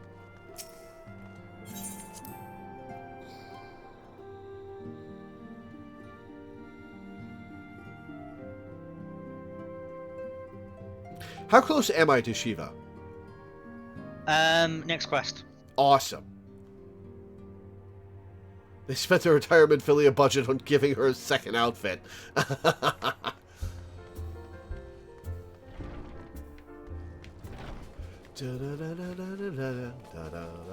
That is an awesome hat! That is an awesome hat! I want that hat. Why can't I have that hat? It's such an awesome hat! Oh, that's the hat that came with the Encyclopedia Eorzea Volume 2, which, like I said, if you could wear hats, I would happily have given it to you. Damn. Well, thanks anyway. I still haven't actually used the code because it doesn't really suit my glamours on my main character, and I can't wear a hat on this guy. Hello, I am NPC with carriage, yes. Ah, destination to wait at. Minfilia! What manner of woman is she, I wonder? We have spoken before via Link Pearl, of course, but it is not the same.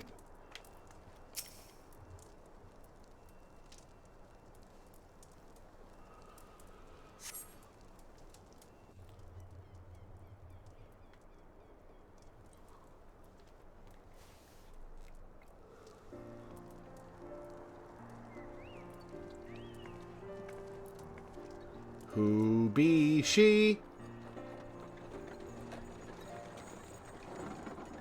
Is that Lalafell wearing a mask? Over... No, it's just a very dark Lalafell. Alright.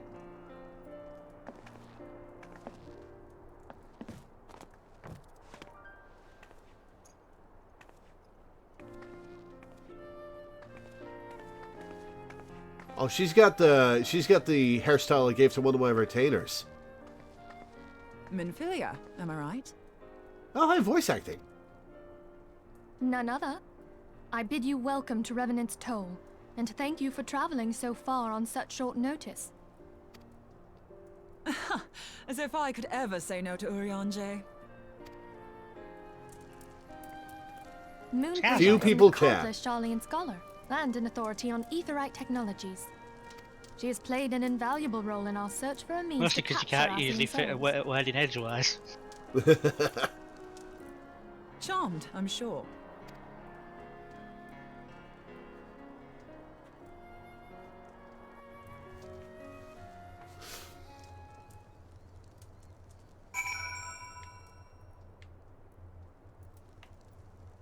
I am frozen in place.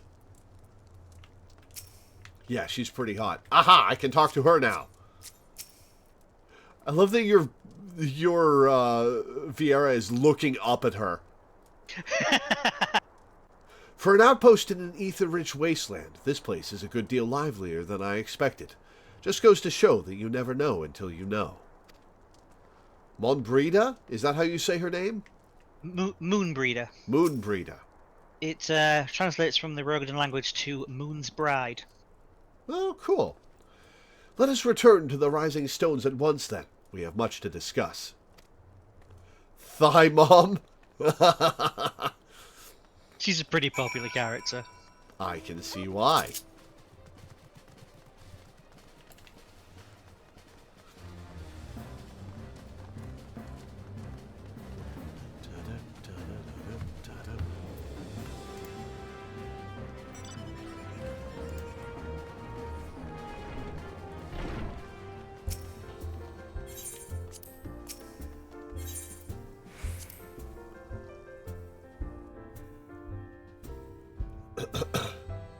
Excuse me.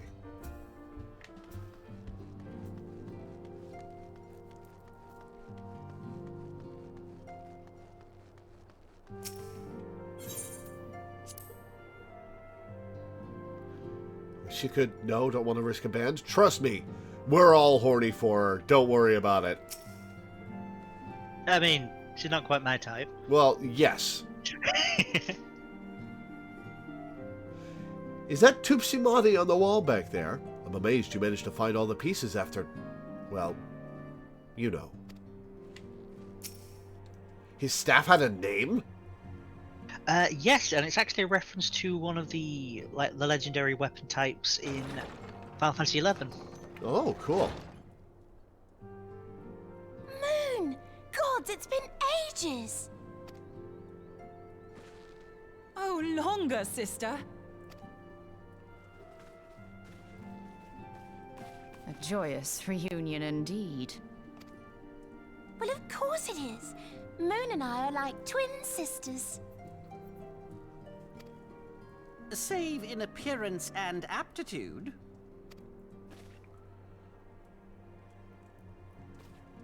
She just stares down at him menacingly. Everyone, if I could have your attention. We have eating at all the flawed recessive genes.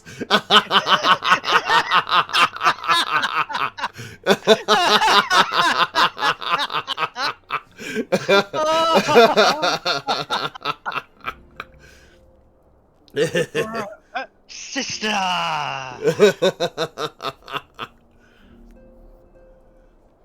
We have with us an esteemed guest who has come from Sharlayan to assist us. I bid Moonbreeder join us here that she might share with us her extensive knowledge of Aetherites. Also, as many of you are already aware, she has been overseeing our research into white auracite, a sample of which she has been good enough to bring with her.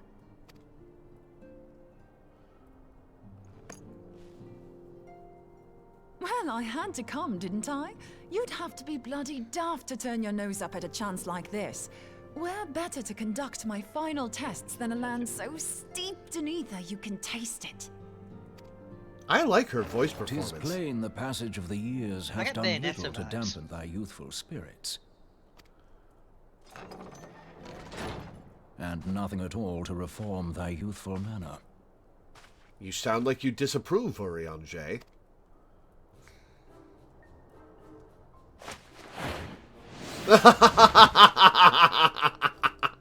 Loreweaver, where in the hells have you been hiding? Presumably from you. Unhand me.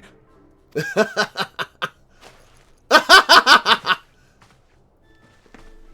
come all this way, and that's what you have to say to me. I much preferred when you were pleading with me to drop everything and hurry to your side. What was it you said? Oh. None save thee can satisfy this need. Anchored after the gossip. Go on.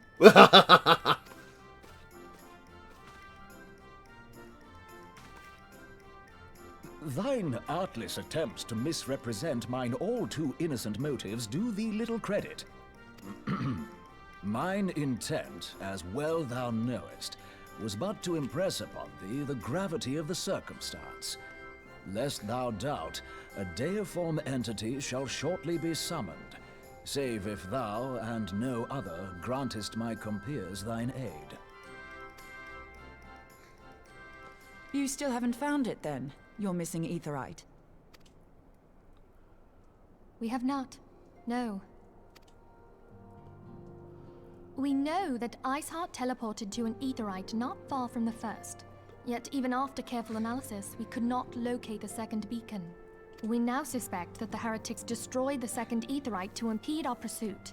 Our allies continue to scour Snowcloak for Iceheart's sanctuary, but we have no guarantee that they will find it. Yet it must be found, for even now Iceheart prepares to call upon Saint Shiva. I'm sorry, but if the Aetherite's been destroyed, then that's that. Oh. Okay, well, thanks for your help then. You want to stay behind and have a drink together, or are you leaving? Although, you're absolutely sure she used the first Aetherite, are you? She didn't just use teleportation magics? That would be a good bit of misdirection. One of our own bore witness to her escape. I can say with absolute certainty that Iceheart used the Aetherite.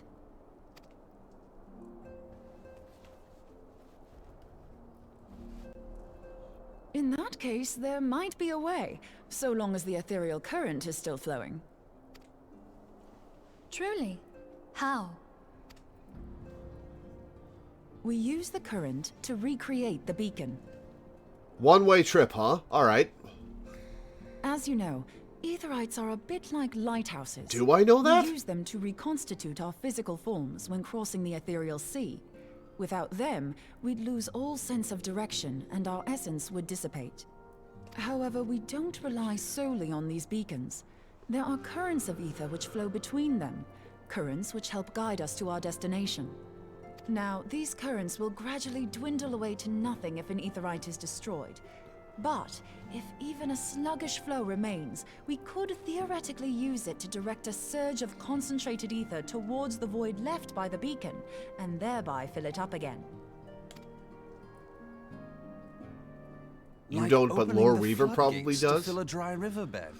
Though, correct me if I'm wrong, but would we not need a veritable reservoir of ether?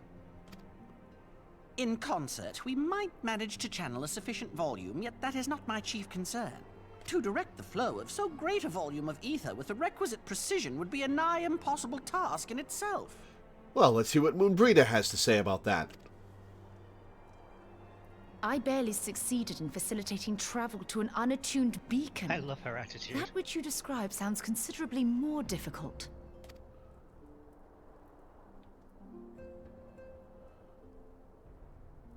And dangerous. Every person who has attempted to teleport in this fashion has died in the process. They, however, did not have wide aura sight at their disposal. Oh, grand. So that's what we're dealing with here? Oh, huh. Moonbreeda's tattoo is the same as the emblem on Y'shtola's sleeve. Oh, it's on Ida and Papalimo's sleeve too, huh? That is the symbol of the Scions.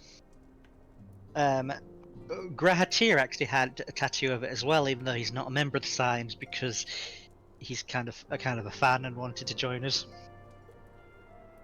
Wait, she's a scion of the Seventh Dawn?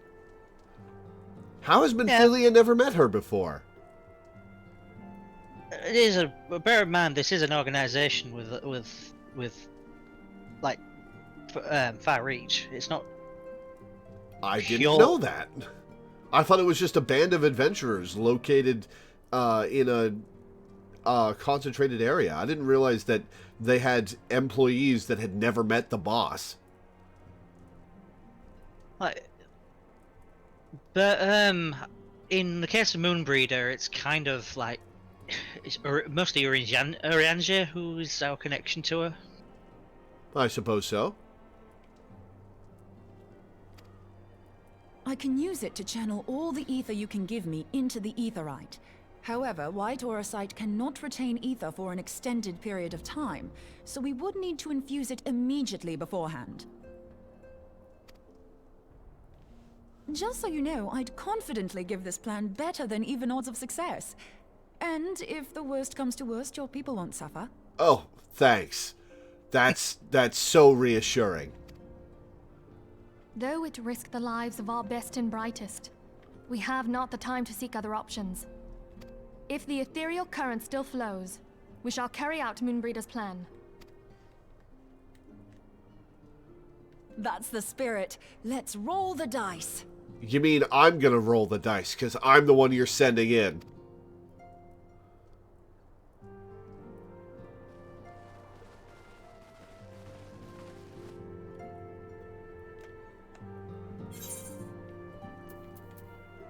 Bacon broth? Broth made of bacon? Apparently so. Though technically a soup, this Ixali dish consists mainly of large slabs of smoked bacon, boiled with several other lesser ingredients. Huh. That sounds either tasty or completely tasteless.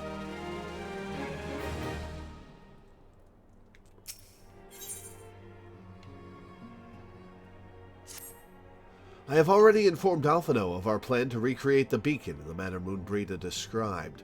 He agreed that despite the inherent danger, it represents our only hope of success. He also said that he wished to meet with you at Snowcloak before proceeding. I expect you will find him waiting for you there when you arrive. I want you to know that I appreciate everything you have done on our behalf, Lore, and that I have faith you will return to us, as you always have. Faith is certainly something that would be useful now, I guess.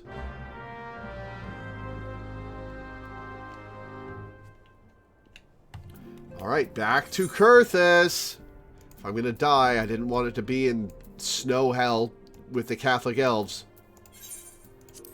Camp Dragonhead, alright. It's fine. If we end up dying, it'll be around anti-Catholic elves. Oh, that's so much better.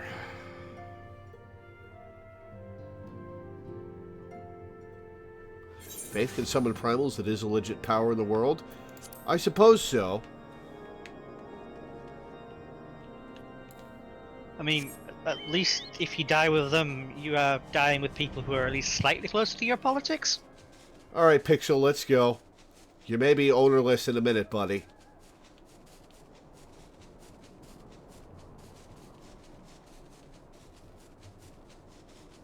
Let's fly to our doom.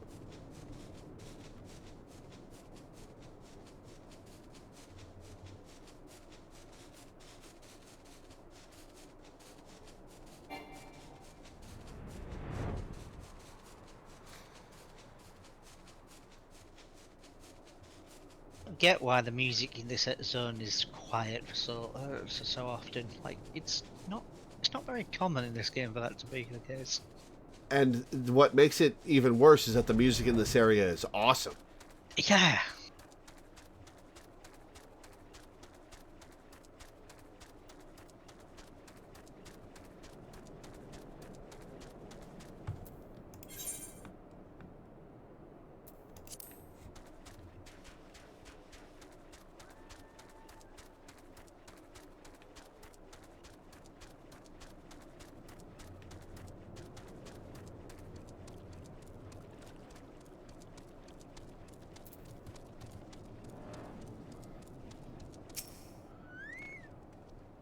Good to see you, Lore. I was starting to wonder if you were having second thoughts.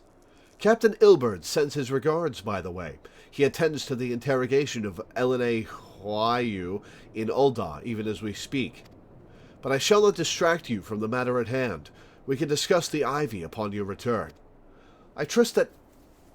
By which I mean to say... the others are waiting for us at the Aetheryte. After you, Scion.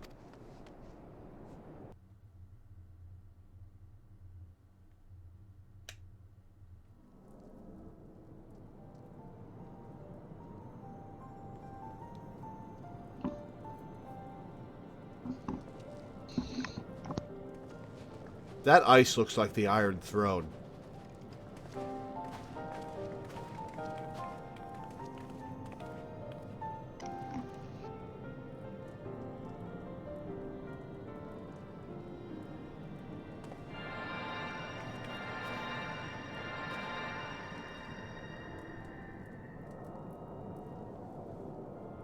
Hey, Alphino, you gonna join in?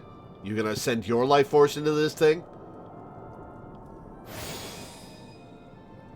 There, it's ready.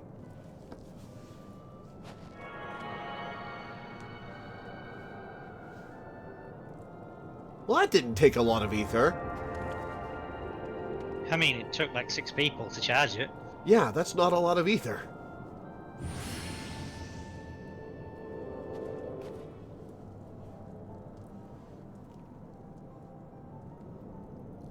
Ha!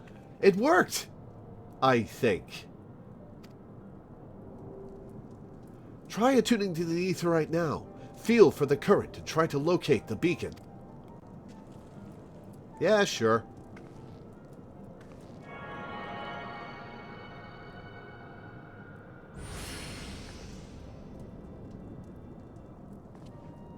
We have done all we can, Lore. For now, let us withdraw. When your final preparations are complete, you must seek out the beacon we have created.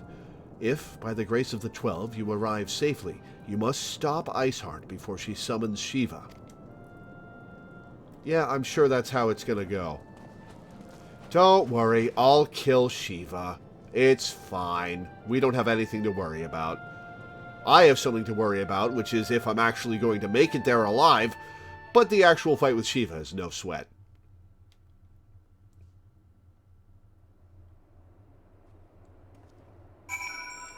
I have a man to join you, but Oriangia made me promise I wouldn't.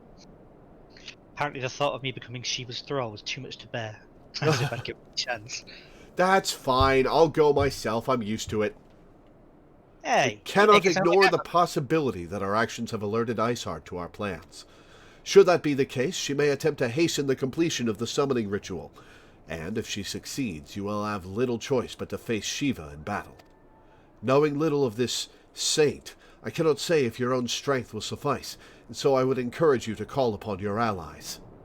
Some may have reservations about wagering their lives on the success of Moonbreeda's experiment, but others will surely agree that desperate times call for desperate measures. Before you assemble your party, pray speak with that knight. I believe he has a message for you from Sir Emmerich. I've a mind to join you, but Urianger made me promise I wouldn't. Apparently, the thought of me becoming Shiva's thrall was too much to bear. As if I'd give her the chance.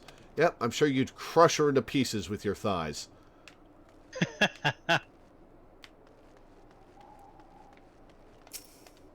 Alright, what's Emmerich got for us? Madam, Sir Emmerich regrets that he could not be here in person, and asks that I read to you this letter. Alright, what's the love letter say? Ishgard faces an unprecedented threat, yet in our hour of need it is not her knights who stand poised to defend her. Loreweaver, the warrior of light, savior of Eorzea, your deeds this day shall not be forgotten. Where others would flee, you choose to remain. Where others would falter, you rise to the challenge. Where others would use their gifts for selfish ends, you wield yours in service to a greater cause. May Halonite bless you with good fortune and see you safely home. Don't worry, I've got the blessing of her dad. I'll be fine. Alright. Melina has swapped to a healer. What's that healer icon that looks like a couple of cards? That's the astrologian. Ah. They use tarot cards to buff allies. Are you ready, IGU?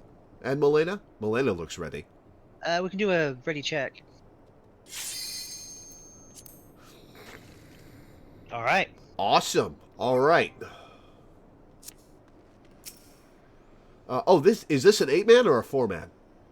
8-man. Okay. Anyone in chat want to join? Oh, Pokemon Freak wants to join. Yes, please. Bring another healer. Count Bob says they're ready as well. Oh, awesome. Social, friend list. Balthazar Souther and Sasha Light? Is that who? What are your character names?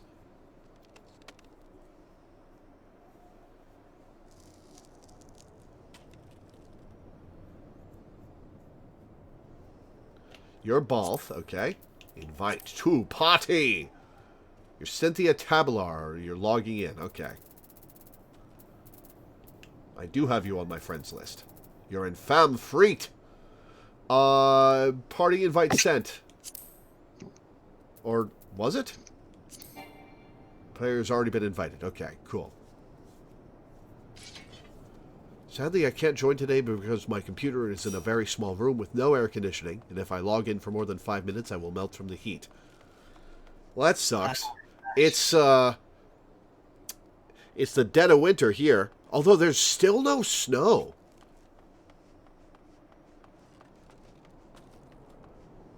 Like, we had a small amount of snow in early November that melted immediately, and we haven't had any snow since, which is weird because I'm in Maine. Well, if things go the same way they have for the last couple of years for me, there will not be any snow over the winter, but we'll get some snowfall in in March. Okay, you said, who said they were going to be a second healer? Was it Pokemon Freak or Count Bob? Pokemon Freak. Okay, Pokemon Freak's going to heal for us.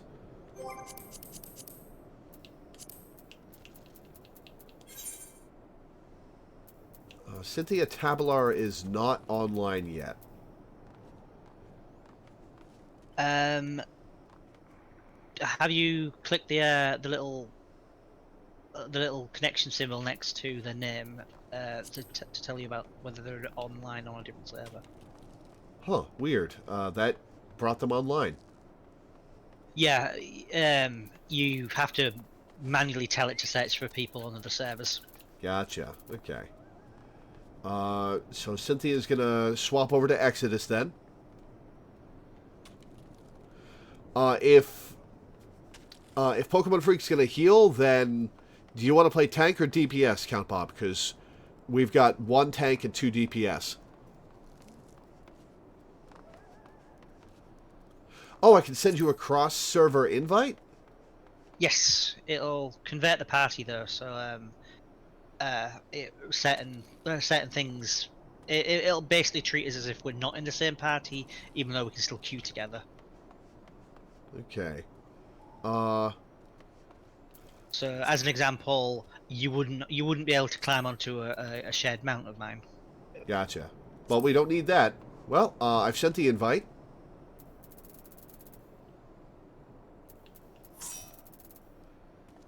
Alright, we've got our 6. Oh, IGU swapped to tank. Danny wants the tank. So discuss between yourselves which of you wants to be the tank between IGU and Count Bob.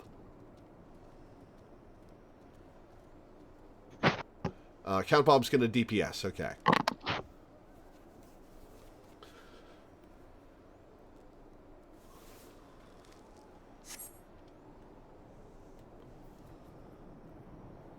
Alright, we'll wait for Count Bob to swap. There we go. Okay. Duty Finder.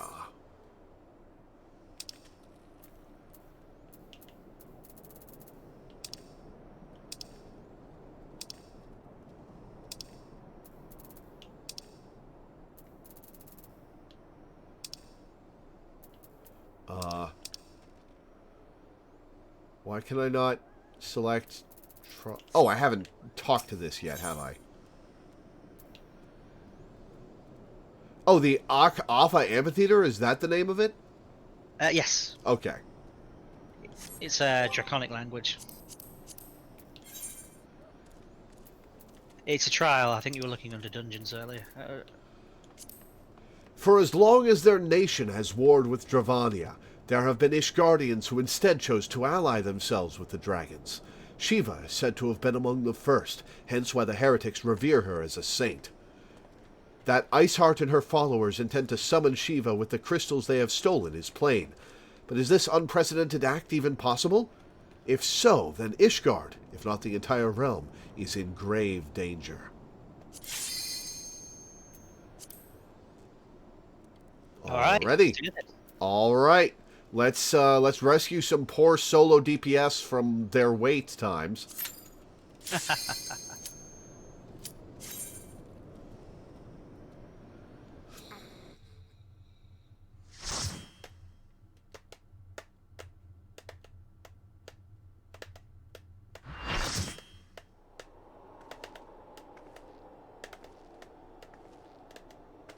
Are you going to summon Shiva into your own body?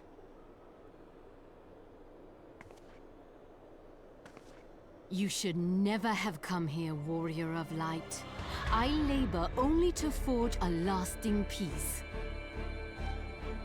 A peace you would deny us out of ignorance and blind faith. Hey, I don't have any No faith matter. in If it is Holiday. our fate to be at odds, then it is mine to strike you down. We whom gods and men have forsaken shall be the instruments of our own deliverance. Oh, did one of the DPS just run in? Partake of my flesh. Fill They this can. vessel with your light. Walk amongst your brothers and sisters once more. Oh, Saint Shiva, still the hatred within our hearts and bless us with eternal grace.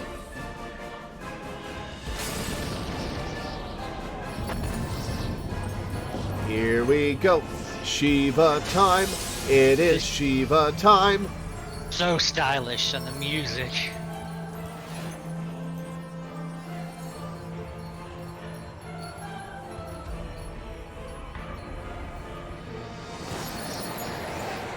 This is not my favorite Shiva design. One of the cooler entrances, though. Oh, definitely. Oh, that's why it's Paul Hrothgar. Why? What happened?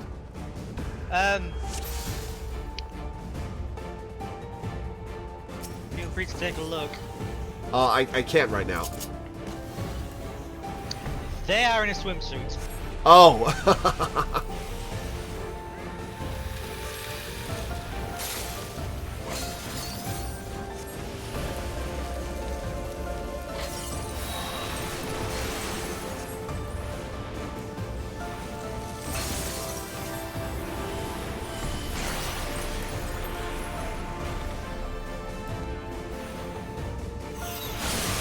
This music's really good. Yeah, this is pretty good.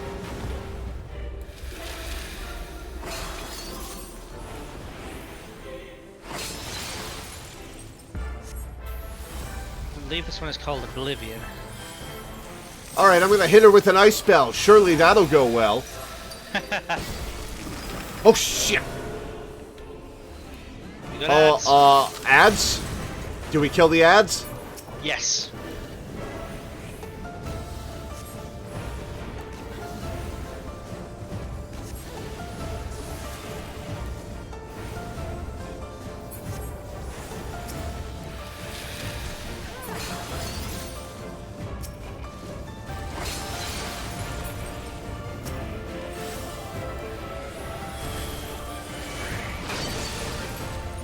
Ow!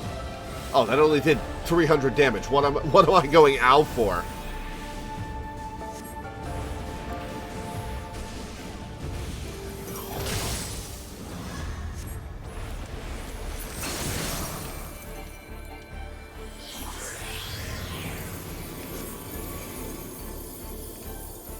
She's getting ready for Diamond Dust.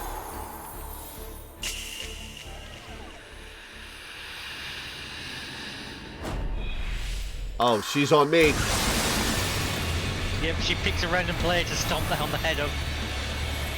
Ah, here's the music. Alright. I believe this one is Footsteps in the Snow. Could happen backwards, but I think I'm about it right.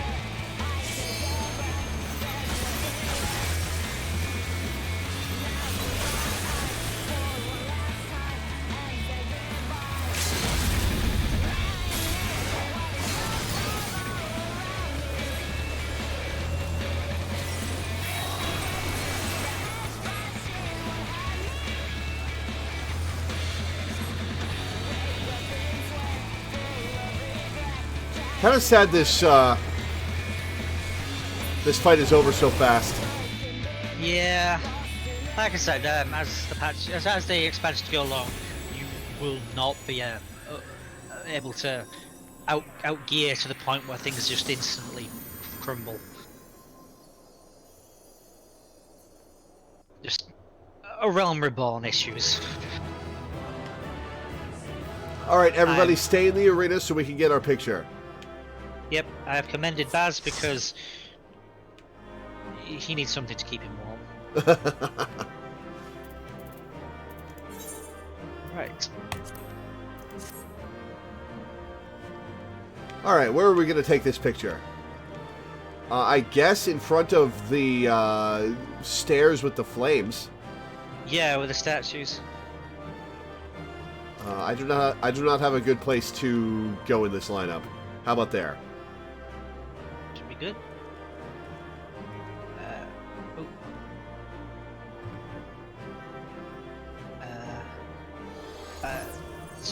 Cynthia, can you get back in line?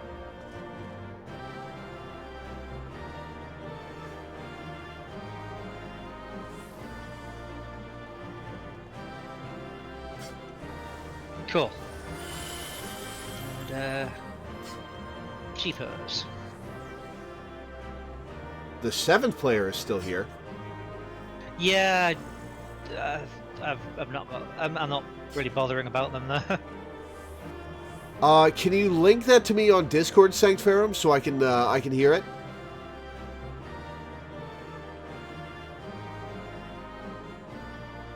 Maybe I'll play it on stream.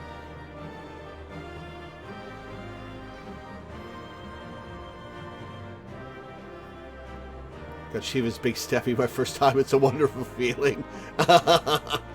Well, I got it this time. Maybe it knows.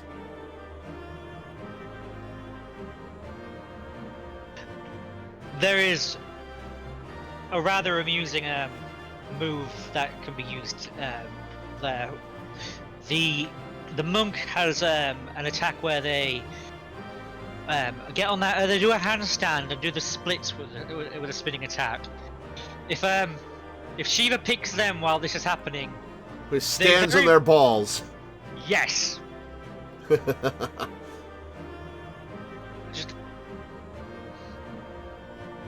Not my favorite Shiva design. I like the one in 10 a lot more. I don't like the one in 13. Like, the Shiva sisters is just weird. I like the one in 10 a lot more. I like the one in 8 as well. Yeah, I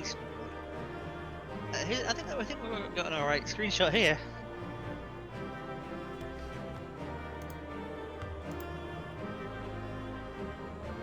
Yeah, that works.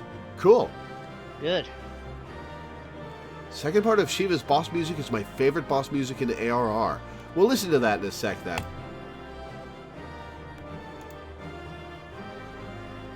Awesome. Alright, let's finish the quest. Is that the end of 2.4? There's still a few more quests to finish it off. 4 quests after this. I think Shiva's a good place to stop, though, especially since I need to get something to eat before the Ghost Trick stream. Yeah, same. So we'll finish this quest, and then we'll listen to Shiva's theme, and then we'll end the stream. Later, Milena.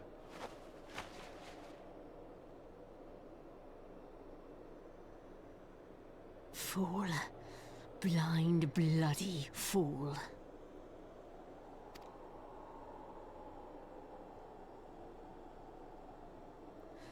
You, of all people, should understand the suffering war begets. That no sacrifice is too great if it brings an end to the violence. Stripping people of their free will is a sacrifice too great, Iceheart. Mine is the righteous cause. You fight in a war you do not understand. A pawn of liars and schemers. And they are no less ignorant than you, following the creed of their fathers without question, never thinking to ask why.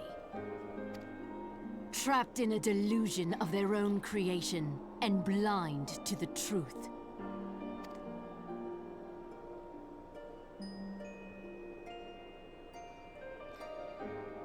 Warrior of Light, redemption is not beyond us. We who walk before may lead those who walk after. Seek the Keeper of the Lake. Keeper of the Lake? With eyes unclouded. Interesting, and where is that? Do not squander a mother's gift.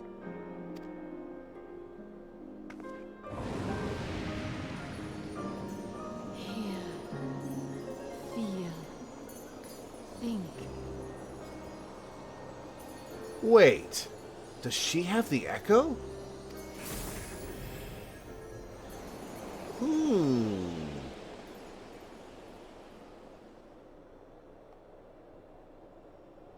Interesting.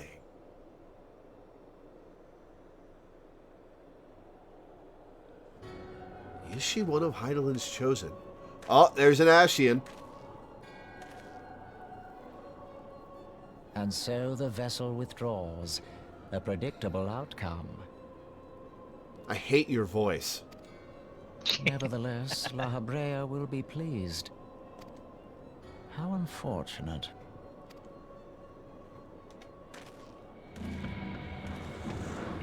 He kind of sounds like Skeletor if he was a little less dramatic. How unfortunate. Everyone hates this guy's voice.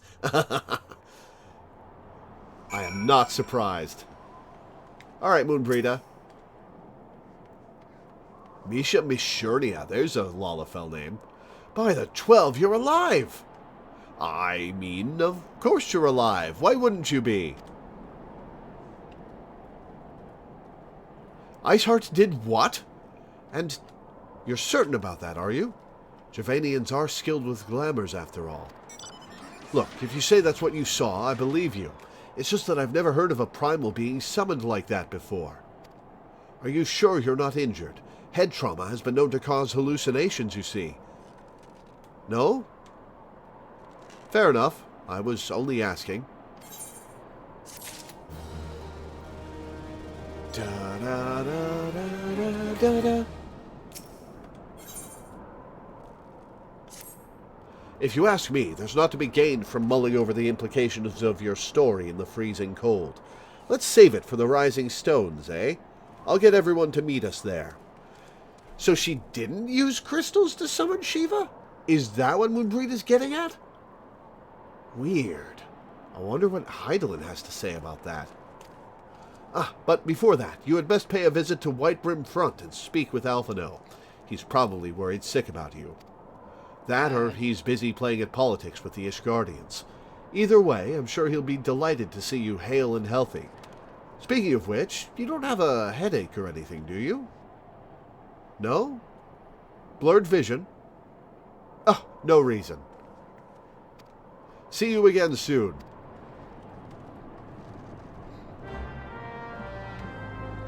Alright, we'll talk to Alphino, and presumably Alphino will tell us to go talk to Minfilia. And then we'll end. Then we'll listen to Shiva's track and then end. Fair play.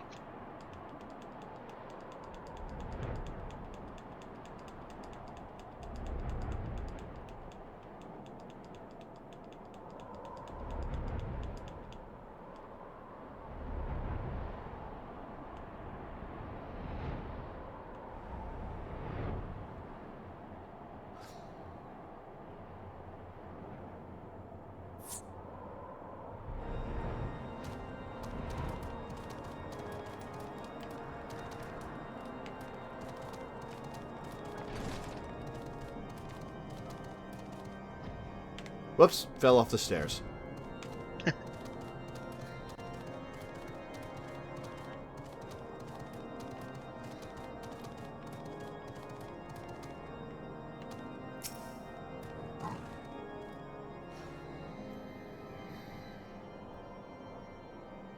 Unprecedented thing Iceheart did was summon Shiva into her own body. Ah, I see. Okay.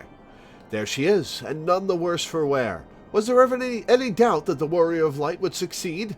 I doubted I'd survive the trip, but not that I'd beat Shiva. I think I speak for us all when I say that I should like nothing more than to hear the stirring tale of your victory, if you would be so kind.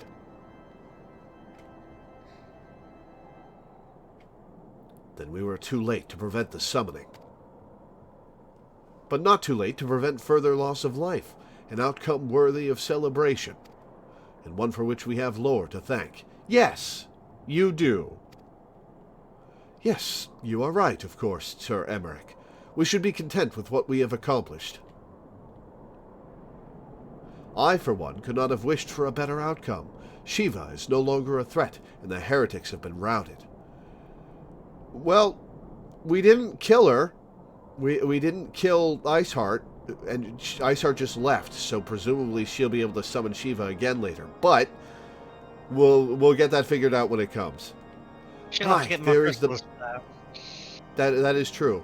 Aye, there is the matter of Iceheart's escape, but she cannot run forever. Whether it takes days, weeks, moons, or even years, my knights will find her. In the meantime, Lord Drimont, is the caravan ready? The supplies that your men recovered have been prepared for transport in accordance with your wishes. Rest assured that my knights will see them safely to Revenant's Toll. Of that I have no doubt. I take it these are the selfsame supplies the heretics stole from the House Fortome caravan.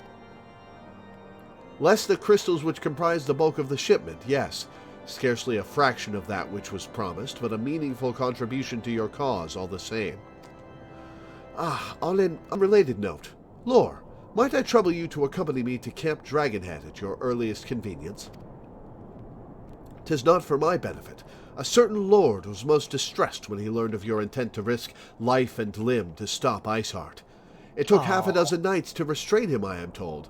All right, let's go see Harshfawn. That shrug! Men give vent to their anxieties in myriad ways. Pray, do not think less of him.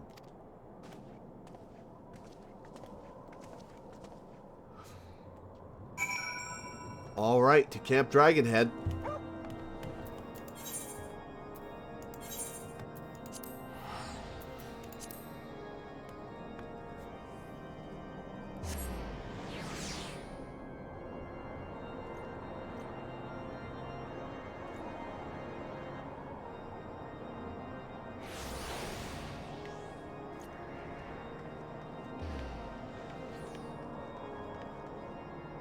Skunk's ghost.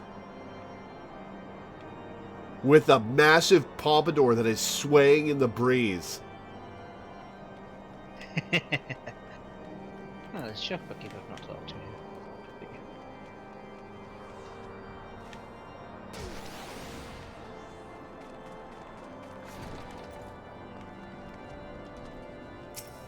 Now, what's up, Harshfawn? What were you thinking, Lore? Wagering your very being on a dubious theory which might allow you to enter Iceheart's lair, knowing full well that she could have sufficient forewarning to complete her ritual to summon Shiva anyway? I took care of Shiva. Shiva was not the dangerous part. And then, engaging the abomination in mortal combat? By the Fury, Lore, 'tis the stuff of ballads! A battle for the ages. Would that I had been there to fight by your side. I'm glad you weren't, because she's a primal. She would have just enslaved your mind. That's what I keep saying to all these people without the echo. Just let me take care of it. Yet here I was forced to wait, condemned to wonder at the fate of a dear friend for a veritable eternity. I would not wish such torture on my most hated enemy. But you are here now, and that is what truly matters. Let us move on. Sir Emmerich wished to have words with you and Master Alphino in private. He awaits us in the intercessory.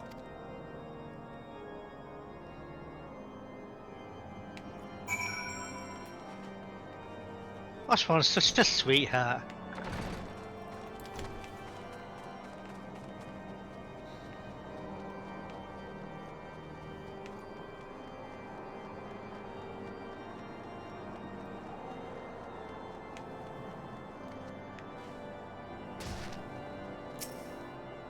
Greetings, madam. I shall show you in at once.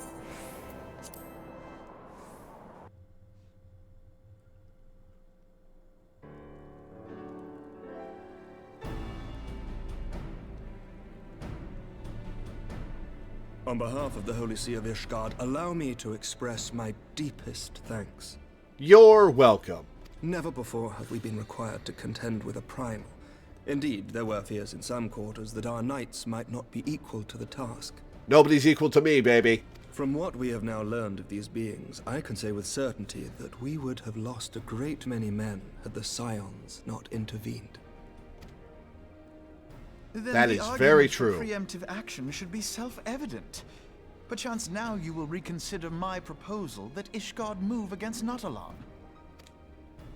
Ere we first met, a similar proposal was tabled, but the Holy See decreed that we were to observe, and that military action should be taken only in self-defense.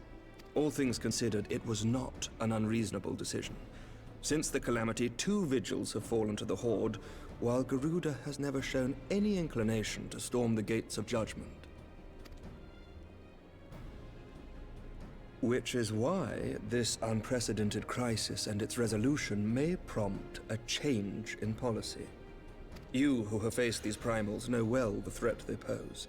Ishgard did not. Not until now. And there is naught like a brush with death to change a man's outlook. Did they really get a brush with death? I mean, I took care of her 2 minutes after she got summoned. Like, you guys didn't throw any people into the meat grinder. How have you learned this lesson? At the very least, Because the this threat should was silence there, any even lingering if it didn't objections quite to our reach them. arrangement with Revenant's Toll. The Holy See may even feel moved to grant us its formal endorsement. So far as it is possible, the Scions shall be compensated for their service. We should be grateful for any aid you can provide. As a gesture of good faith, I shall withdraw my previous request. Your people are doubtless needed elsewhere. That will not be necessary. We too have a vested interest in watching Dravania's movements. I see. Once more, I must thank you. Sir Emmerich, if I may... You're welcome. Do you truly believe that Midgard-Zoma could return?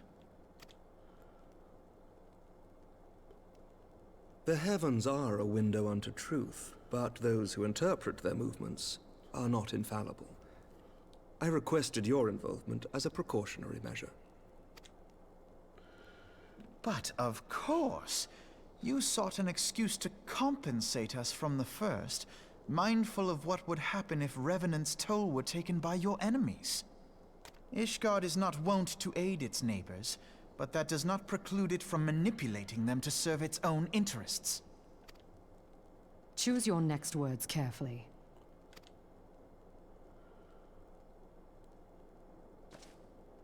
Do you know what sort of man becomes Lord Commander of the Temple Knights?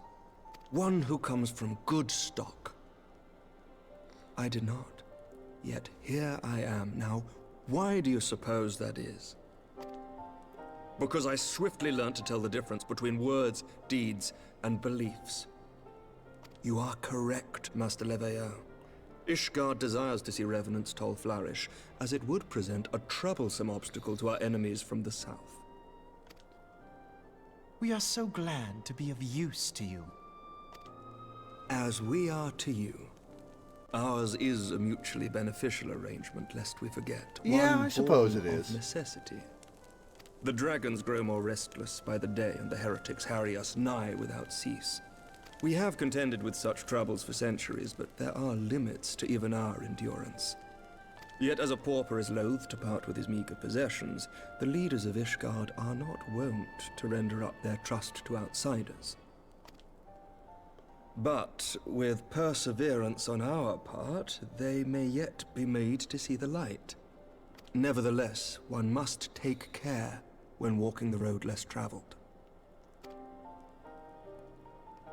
Wise words, Sir Emmerich. I shall make a point to remember them. I must apologize for my earlier outburst. I hope it will not sour our good relations.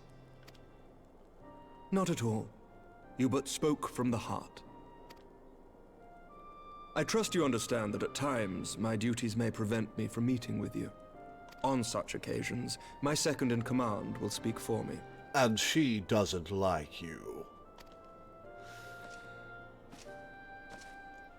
Lucia, at your service. Pray excuse our reticence. We are but wary of speaking too freely, lest our sentiments be made known to our enemies. Know that the Lord Commander and I are of one mind. For the sake of Ishgard, and of Eorzea at large, I pray our peoples can put aside their differences. Those who dwell in the past risk losing sight of their future. Ain't that the Should truth? aught befall one of our shipments, pray inform Lucia immediately. You may also relay to her any words you might have for me alone. Not being of Ishgardian birth, she owes no allegiance to any noble house, making her as near to incorruptible as one can find in my homeland. Suffice it to say, I trust her completely, and so may you. Noted. Which reminds me, Lord Orchefort, if you would be so kind. Certainly. What you got for us, bro? In times such as these, trust is ever in short supply. Mayhap this will go some way to rectify the problem. The results of our investigation into the heretics' recent attacks, as well as our interrogation of the merchant you detained. Excellent. Sir Emmerich, I cannot thank you enough. Think nothing of it. Ishgard may be many things, but it is no friend to Garlemald. Did I not tell you to have faith, my friend? You know what? Fair enough, you did.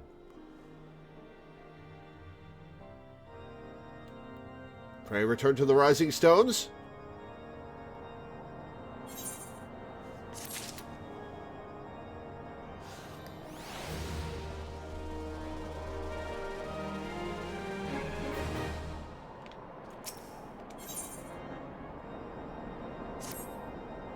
It would seem we have much to discuss with our friends at the Rising Stones. If what you say is true, Iceheart's method of summoning Shiva defies all precedent. It necessitates a complete reappraisal of the primal threat and of our approach to combating it. Moreover, there are grave ramifications if word of this incident reaches Imperial ears. The Garlean Empire believes that primals are an insufferable menace, that their mere existence is a threat to this very star. As such, they deem any action taken against the beast tribes to be justified by default. Imagine, then, if it became known that it was not only the beast tribes of Eorzea that could summon primals, but her civilized peoples as well. Any lingering objections to the Eorzean campaign would vanish overnight. Where before we had to contend with a single Imperial Legion, we could well find ourselves facing the combined might of all Garlemald. But I speak unadvisedly. Come, Lore, it is better that we continue this conversation in Mor Dhona. Alright. Let's listen. Somebody link the Shiva theme again. Because it's way up in chat. Nope, there it is. I got it. I do like that. I do like that Amaric's explanation as to why he trusts Lucia is she's not Ishgardian. That is true. Alright. Shiva's theme, Phase 2, Oblivion.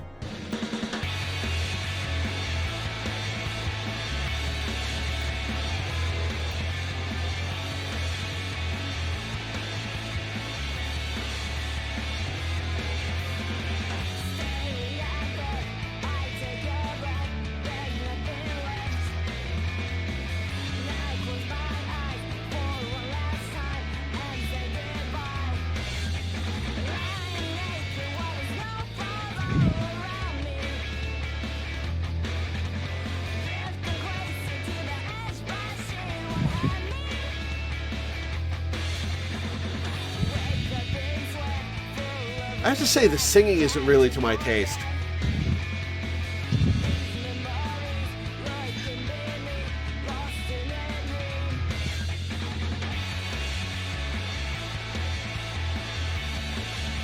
Does she sing in English in the Japanese version as well?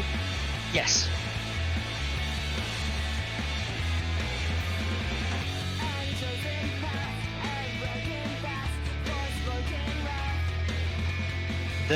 There are no regional differences in the soundtrack. Gotcha.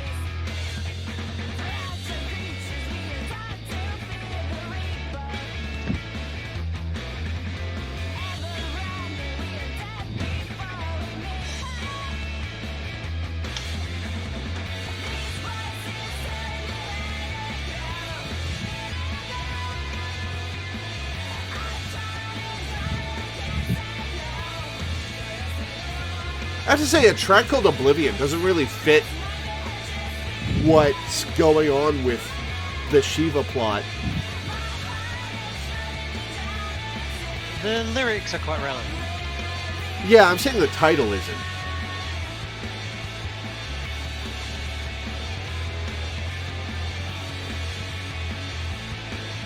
Alright, well, that's going to be it for Final Fantasy XIV for today.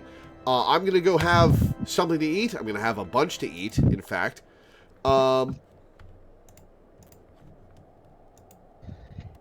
then I will be streaming the end of Ghost Trick at 5:30 p.m. EST, so in an hour and 15 minutes.